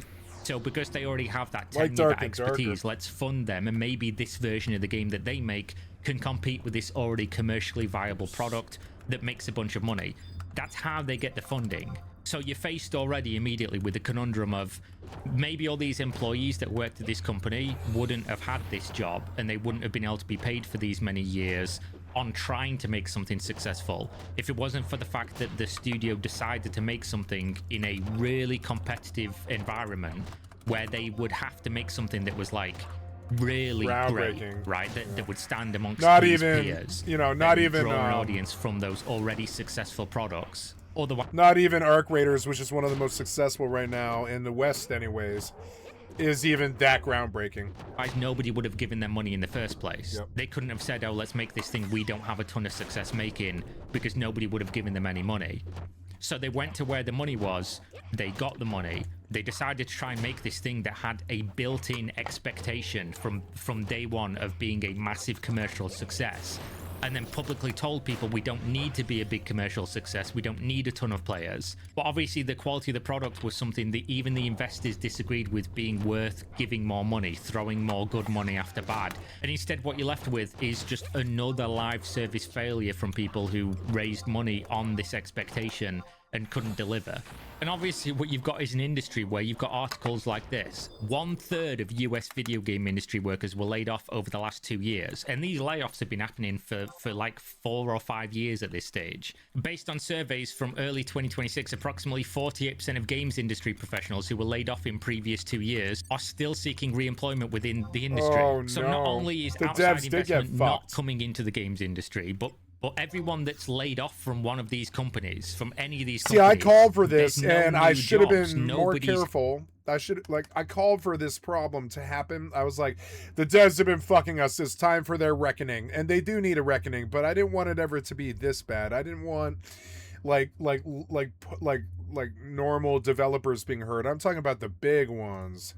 Tiring because no more money's coming in. If it wasn't for the fact that every year we get more and more competitive games in terms of quality, and indie games have leveled up so much, and you're getting things like Expedition 33 releasing just amazing games almost weekly at this stage, you could look at these numbers and be like, wow, the games industry's fucked. But I think if you look at everything that happened with High Guard under the lens of Tencent being the primary investor, and that they didn't even want to give the company any more money to try to finish this thing. At least that's my speculation anyway. It makes sense, right? You know, if they'd already funded a bunch of money into the game, if the game looked amazing and they were really sold that this thing was going to be a smash hit, they probably would have given them enough money to, you know, get the game to an actual better stage. It seems like no matter what High Guard did, by the time we even heard of this game's existence, the writing was on the wall and the game was fucked. Yeah, at least that's from not my good. read That's on not this, fair which could be completely wrong. Which just goes to show that when you saw those... No, I just don't want extraction anymore. My thing was, and I'll say this...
interviews and people talking about the internal playtests of the game and what people were saying, where all the quotes were like, oh, this is definitely going to be a smash hit. This is going to be the next big thing.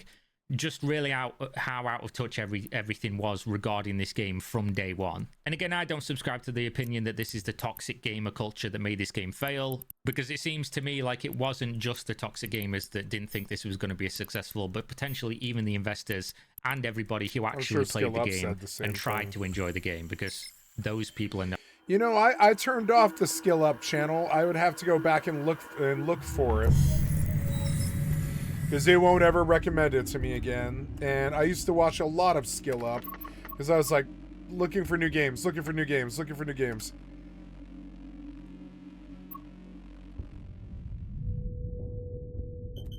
He did, the last big review he did was Ghost of Yotai. There's no way. Let's look at the channel. Yeah, he's busy now, huh? Yeah, he's still going. He did a review of Cairn, Mugenics, R.I.P. Highguard. Austin isn't quite sure what to make of Romeo is a dead man. I can't believe I actually like Pokemon Pokepia. It's a Pokemon game.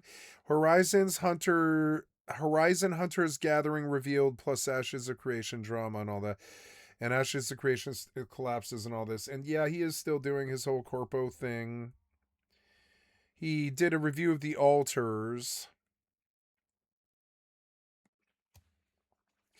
I like Skill Up, but he corpo shilled me into so many games like Remnant 2 and oh god, like BG3 and all this stuff that like made my taste seem more commercial than it was. And now I don't really agree with his modern corpo look on gaming. I'm not really like him. And so I took him off my channel. Now I feel rude doing that because I used them for like 5 years, but I think it's okay to move on from creators after like 5 years. I actually don't think that's that bad. It's like, oh, I really did support this guy for like 5 years and kept him in the water and all this stuff, you know, so I don't feel that bad. What does he mean by Horizons Hunter's Gatherer or something like that? Let's go see what that is. And I haven't watched the Skill Up in a while, so let's just see if he's the same. The other problem with it is it's the most formulary content that I can think of, formularic, I don't know. Formularic content that I can think of on YouTube, and I don't like the cookie cutter paste style he has. Yeah, are we... Oh, no, I worked into a site, did I? Yeah. Damn, so that macaroni and cheese, it was like the best macaroni and cheese I've ever had. It was so good.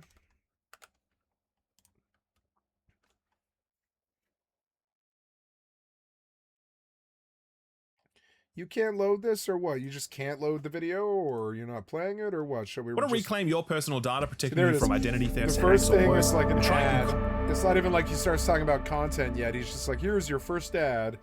It gives you like a fucking slice of an ad. Cogni and get a 60% discount on an annual subscription when you use offer code SkillUp at cogni.com/skillup. Click below to get started, or stick around to the end of the video to learn more. Now, this Gamers, video got... we have so much 242,000 views. It's like so many people watch. To cover this week that we barely have time to make fun of Overwatch 2 for dropping the 2. We could spend like 800 words just on dunks for that. But to be fair, Blizzard have put a lot of work into rebuilding the confidence in that game after the disastrous launch of Overwatch 2. No, they haven't. It's the same game it was at Overwatch 2 launch. What have they done? Well, I guess they've added some characters. Yeah, they've added a bunch of characters, and I would say that one of the big complaints was actually solved.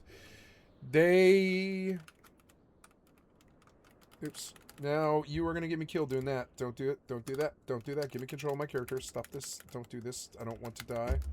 No, I want to control my character. You're not letting me control my character. What is it? Did you take my shit off the screen? I can't tell. I don't have my mouse. I can't alt-tab. Oh, this keyboard. It drives me insane. There. Now, what...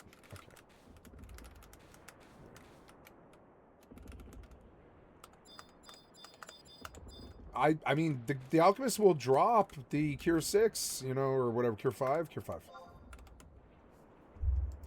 And this news has been met with a fair amount of optimism, especially given that it was coupled with the announcement that 5 new heroes would be joining the game next week. I can't believe I'm going to say this, but I'm feeling the urge to reinstall Overwatch 2. You know, when you start thinking that, it means one of two things. Either Overwatch's marketing has peaked, or you've hit rock bottom. But I think it's probably a mix of both. If you're looking for a different live service fix, then perhaps you might be interested in Horizon Hunters Gathering, which was just revealed by Sony. Look, before I go on, I think I should just show you some of the trailers, so roll us due. All across the land, people are dying. That's why our leader gave me this Oh my god, it's Aloy? command. We have to fight back. And to do that, we need a team. You know, Horizon has a good vibe. I like Horizon. I think it's a great little game. Makes me want to play Horizon Forbidden West, because that's a good game.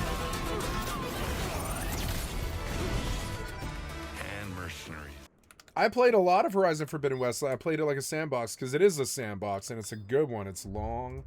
Okay, so where to begin? Well, firstly, this is being made by Guerrilla Games, so that's important because you might recall that there's another multiplayer Horizon game on the way called Horizon Still Frontiers, only that one is being developed by NCSoft, and it's exclusive to PC and mobile. Sony really did greenlight a Horizon game that isn't playable by the very audience who made that franchise what it is today. Utterly baffling. So anyway, PS5 owners can't play that, but they can play this. Horizon Hunters Gathering. Not sure about that title, but I also think we've got other things to focus on. So many have looked at this and said, hey, it's Monster Hunter in the Horizon universe, but that's not quite accurate. Horizon Still Frontiers appears to be that Monster Hunter experience. This seems to be closer to something like Elden Ring Night Rain. For starters, you cannot create your own character, you have to select a specific hero. More heroes will be added to the game over time. They have set weapons and activatable abilities. Each hunt is a run that consists of multiple boss enemies, and there's discrete progression. Nope, and that's enough. That's all I need to hear. I'm good. I don't need another Dauntless.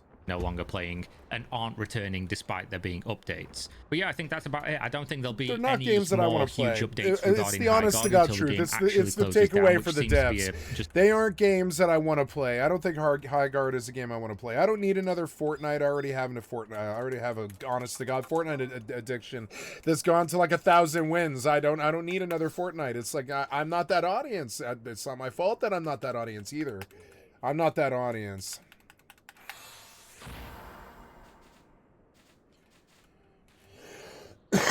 Yeah, you know, like, I don't actually have to fight. I don't have to, like, risk myself here, but I think I would like to steal, because there's money in it. Yeah, I don't have to fight. I should familiar this guy, because I've had him a while.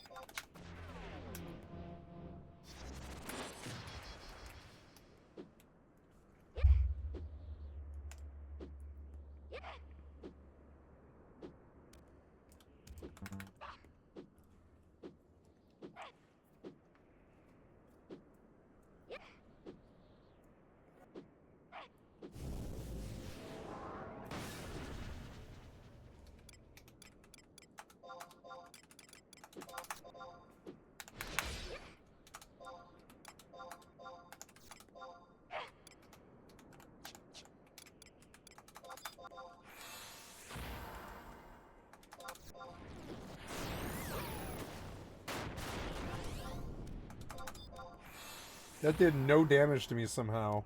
I don't know why. No damage whatsoever. It's like I'm not here.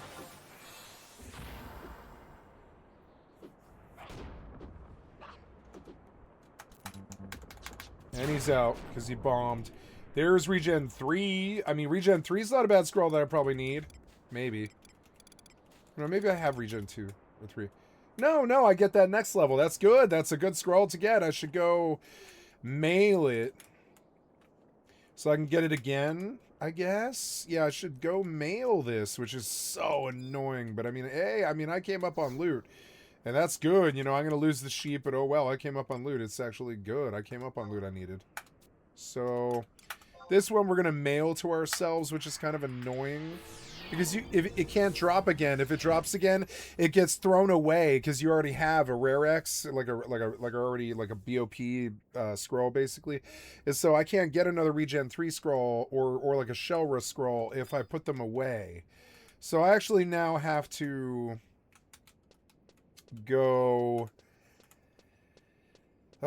get my Shelra and my Regen 3 scroll and like mail them to my alt or no, mail them to myself and keep mailing them to myself when I need to use my D-box, because it's like I can't afford to not get those scrolls. They're sometimes worth like 10 to 30k, and that's just too much money to pass up like that, you know, if I'm doing the work anyways. Just a foregone conclusion at this. So then I lose like 10 minutes to going back to town, which is so annoying. Old retro rules piss me off. I don't really particularly like them. Heated throw back on here. There we go. My God, that mac and cheese is, you know, it's crazy to see a product brag the best macaroni cheese in the world. And then actually do it, like, because it's like fucking really genuinely good. I wonder, oh, what's that sound? Oh no, it's a Lundo. Oh, pressure issue. Okay, well, approach and fire. I'm dead, huh? That's okay. The Thrasher is just better than me or whatever. Londo Tian, huh? Oh well, kill my thingy. That's fine, I made this thing. Yeah, it's kind of a good fight.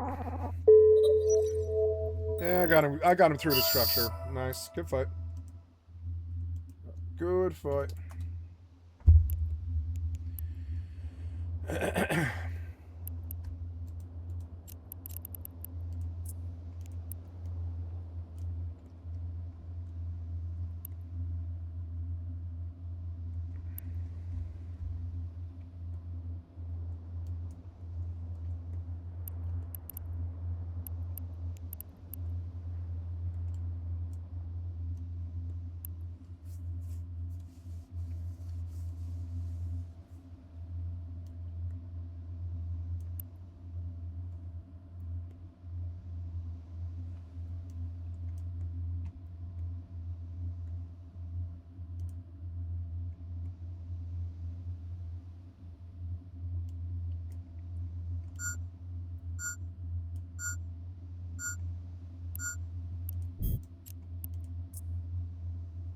Yeah, well, oh, I didn't attack you.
I didn't even look at him.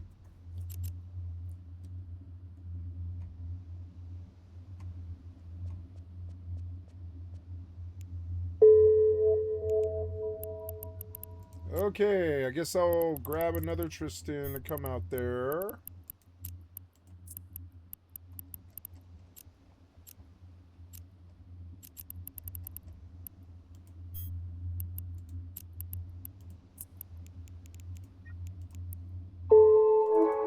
Okay, made so much money today. I'm doing so good.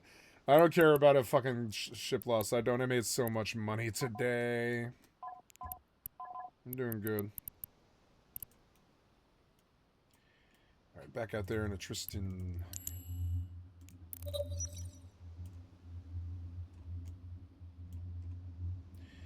Okay, we insured. I want to go back, right back out there to that system. Though, I want to be next door, maybe. We'll see. Oops. This guy was nice. I'm going to add contact, blue. And I'll send notification. Yep. Yeah. And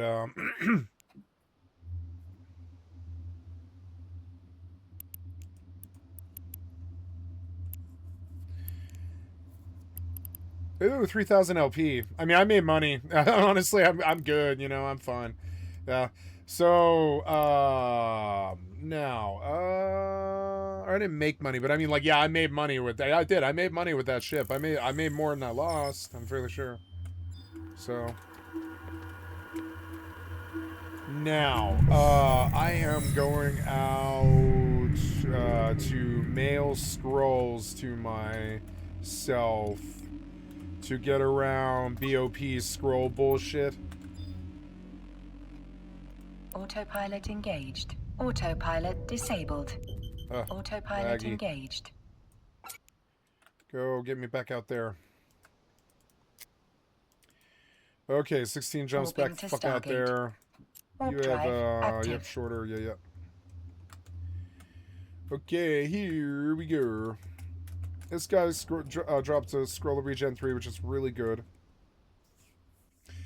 I need to mail that along with my Shelra 4 scroll.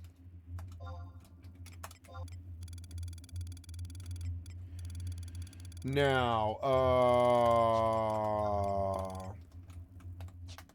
Approaching Stargate.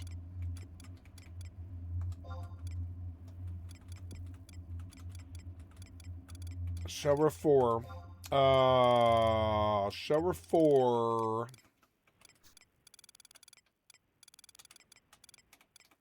Regen 3, Shelra 4. Autopilot jumping. Yeah, and then we mail those to myself, and then in that way they will drop again. Oh, I have to go loot. So annoying. See, it's all just busy work Warping to distraction. It's Stargate. so annoying. Warp But drive I will go loot. I don't active. care. It's not that annoying. Stage. But there we go. Thanks for watching as There always. we go. So- Yep, Death of Highguard. Jesus fucking Christ. There goes that. Indie Fallout reminds me of the good old I need days. another ration already. Is that a bomb?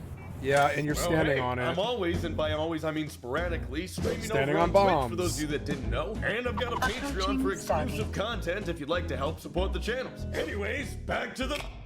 Oh, screen's resolution's all bugged. How's it bugged? I literally played this last month. We're living in 2026. How are we still dealing with broken resolution in games? Pioneer, right? Hey, Yeah, are we it's good? a little mill Search the simmy. robot. Steel scrap.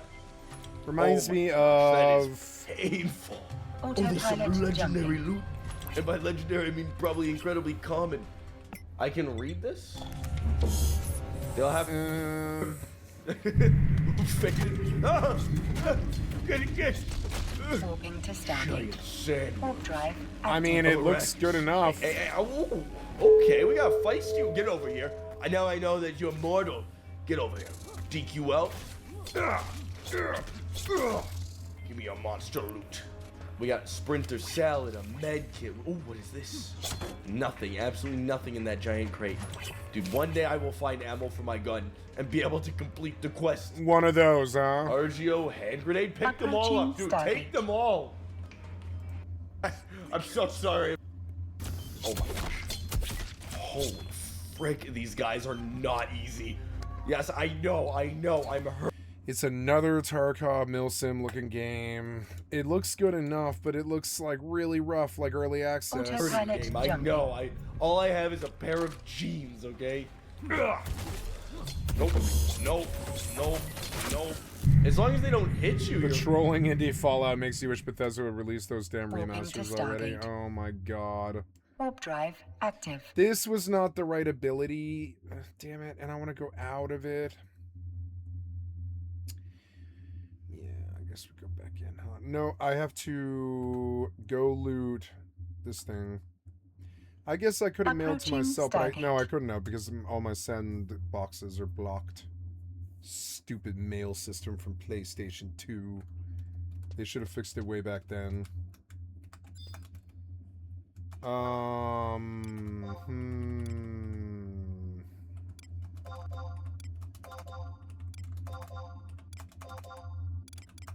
Autopilot jumping.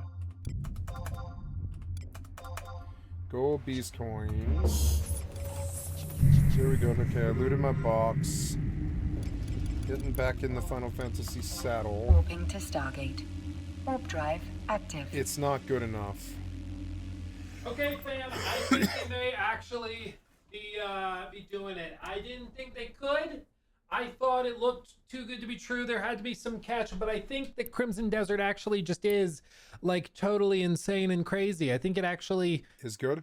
Is gonna be the game. Like it's blowing my mind. Let me show you. In case you missed it, over the last couple of weeks since the last time we talked about Crimson Desert, there's been a few deep dives. These are what they call feature overview videos, where they've shared deep dive looks into certain aspects of the game, trying to answer specific questions from the community. Specifically questions about like the story. People were wondering if there's any depth to the combat and customization. People wondering how like you're actually going to spend your time exploring the open world, stuff like that. But real quick before I get too into this and super lightheaded, thank you to our sponsor. Ludio is a cutting-edge gaming technology company that allows developers and creators to share small moments of gameplay directly with players. We've all been in that position where we're wondering if a game is worth playing or not, and we wish we could just try it without having to download 100 gigs or worry about a return policy. Well, Ludio fixes that. You see, with Ludio, you're able to share playable moments, is what they call them. You load them in your browser, you just click play, and then it counts down and you load straight into the game, able to play it yourself without having to download a thing. Dude, it's so instantaneous. I didn't even like realize I was just popping straight in. I was like, oh, we're starting. Where to go? Where to go? What game is this? Got him. And pop, pop, pop, pop, pop. How nice is that? Oh, I love destructible environments. And this allows for players to actually try games before they bother committing to it, either by buying it or downloading the whole thing and dealing with all of that headache. It also allows you to share funny, unique moments. A great example. Okay, with that said, back to it. The first of these overviews was called Cliff and the Open World of Pywell. And it basically went through a rough outline of what you're going to experience with the story and what's going to motivate your action and your adventure throughout the campaign. They also revealed a couple of other insane things, like this. How's the situation? Just but wait. as his tale unfolds, 2 new playable characters will come to join your journey. As these characters become available, you will be able to freely explore Pywell and undertake many quests outside the main story with them. What? What? There's what? There's 2 more playable Each characters? character has their own combat style, as well as unique skills Approaching and Stargate. weapons, allowing you to experience the world and its battles She popped in the different cap. ways.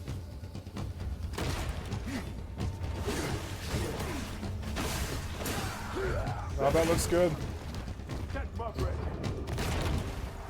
Like, I'm not joking, dude.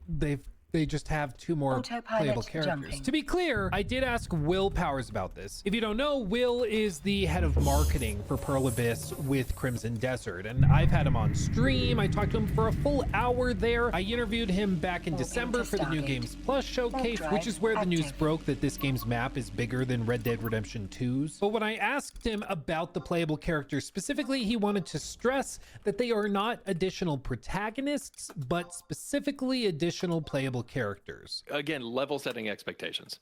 Not protagonists, playable characters. Playable characters. There is okay. one central protagonist.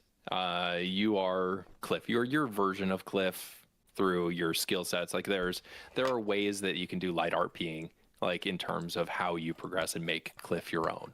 But central protagonist is Cliff. And then through the main storyline, these 2 additional playable characters will be unlocked that you could It's freely a single player go game. between, explore the open world, do non-main storyline quests with. And when you listen back to how this was phrased, they did describe how you're going to be able to do additional side content with them outside of the main story. Meaning the main story will still be Cliff, but side quests and maybe some boss fights and stuff are going to be playable with these additional playable characters, basically offering you a different combat style if you want to shake it up when you're I want an grinding MMO. out I don't want combat this. challenges or something. So that's absolutely crazy. They showed some other stuff like some basic side questing that you're going to be doing, and they explained how they want you to do side activities and missions for everyday NPCs, then also maybe some lords and a duchess or two, you know, people in positions of power and influence, so that you... It's not good enough.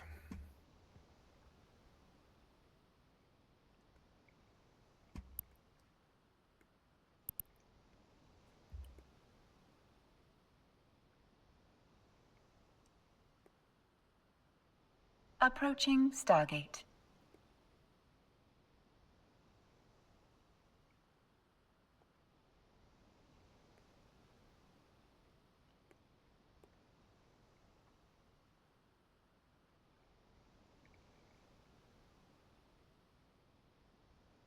Autopilot jumping. Ugh.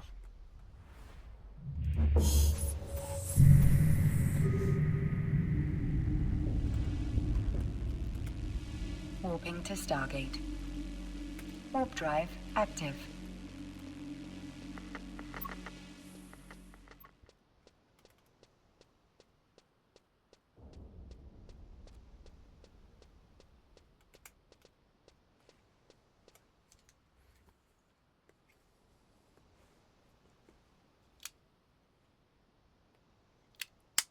I'll put my headphones on.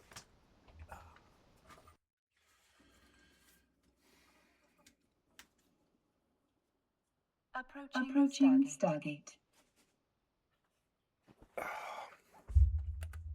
Kind of miss not wearing headphones. But I'm sure the sound quality is way worse. Come on, right.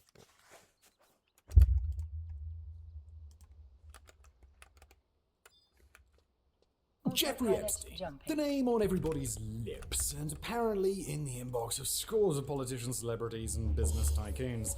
Nearly 7 years after the man was found dead in his prison cell, we're still peeling back the onion layers of his vast and complex operation.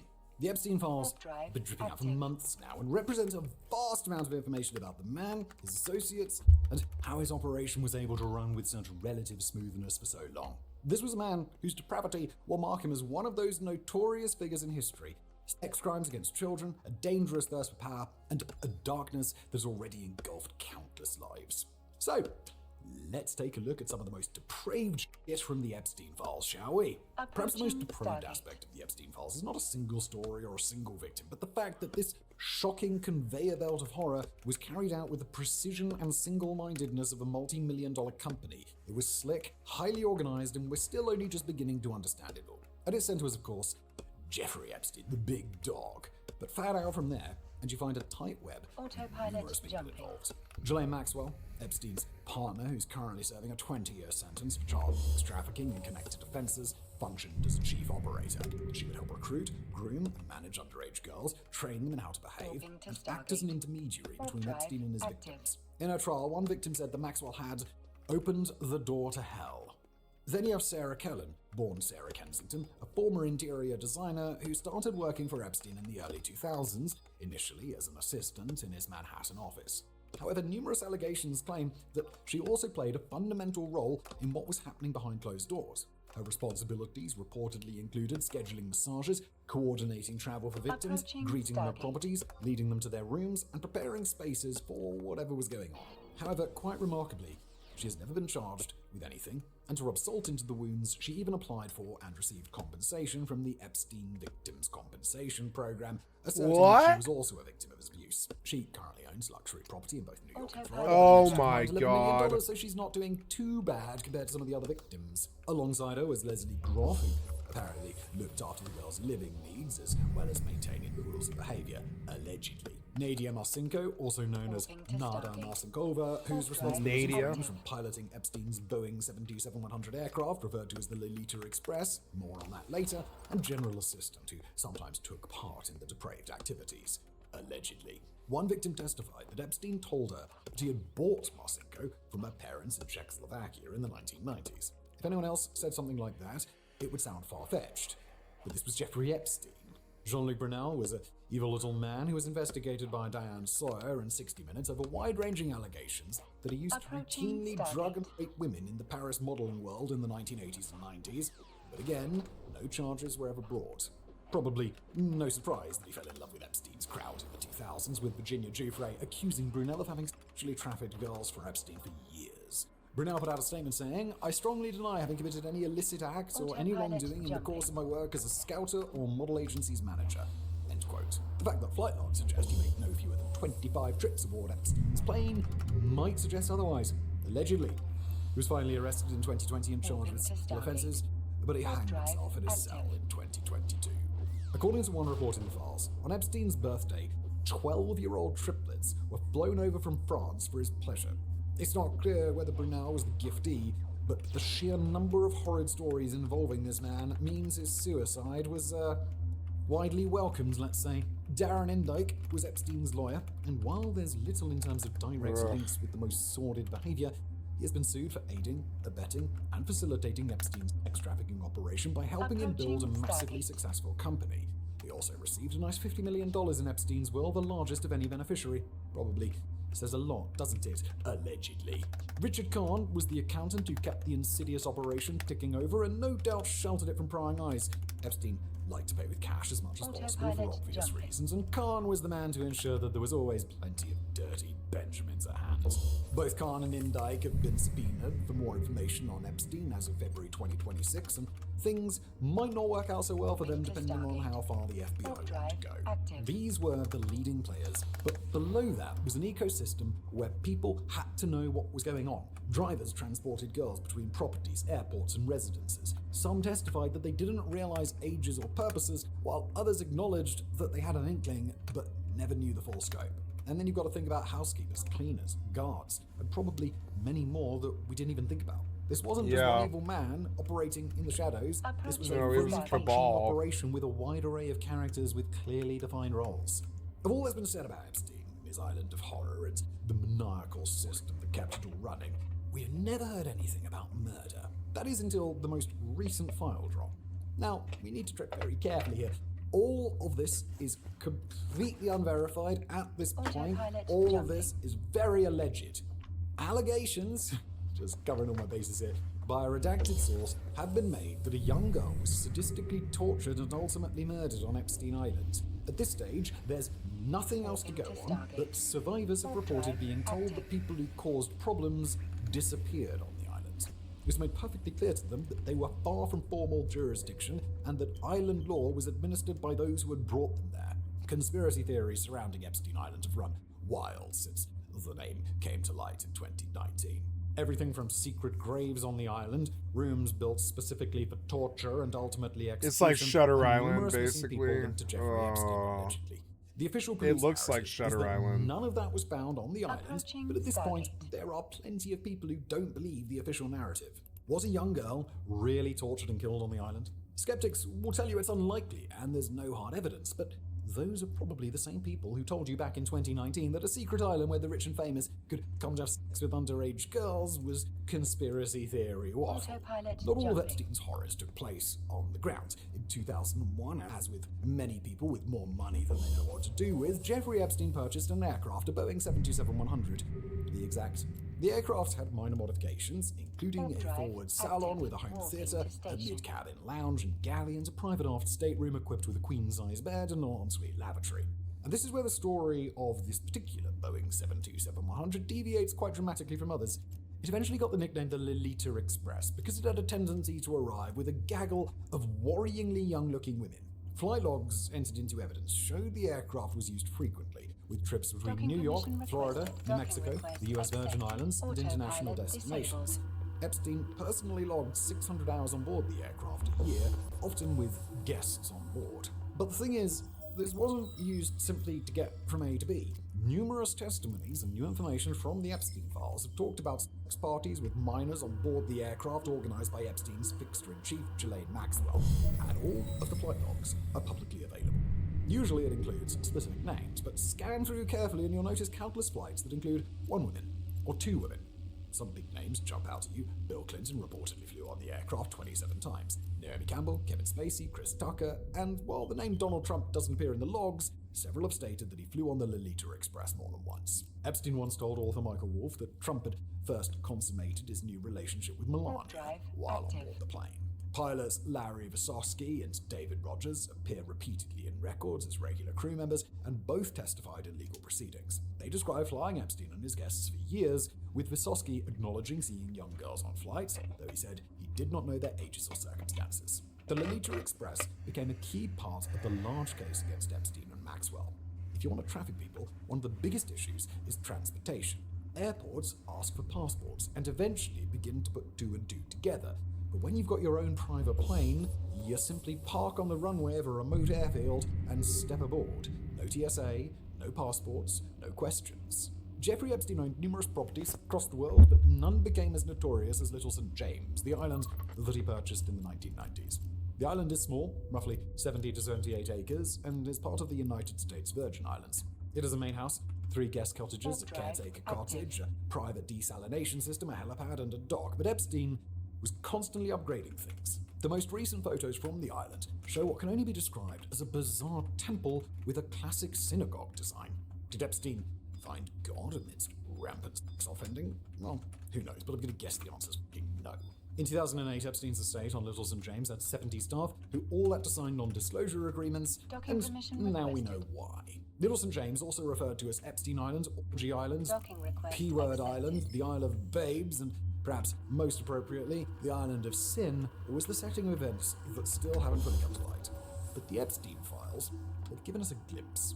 There are reported mentions of underage orgies, with one very surprising name connected in one document, Stephen Hawking. Yes, the brilliant scientist with ALS who always talked through a robotic voice generator. There was an email. Remember when remember in The Theory of Everything, he and his wife inexplicably break up, even though she supported him through all these years and all this stuff. And I always wondered about that. And then at the end, he leaves her for like a way younger woman that he meets at the lab or something.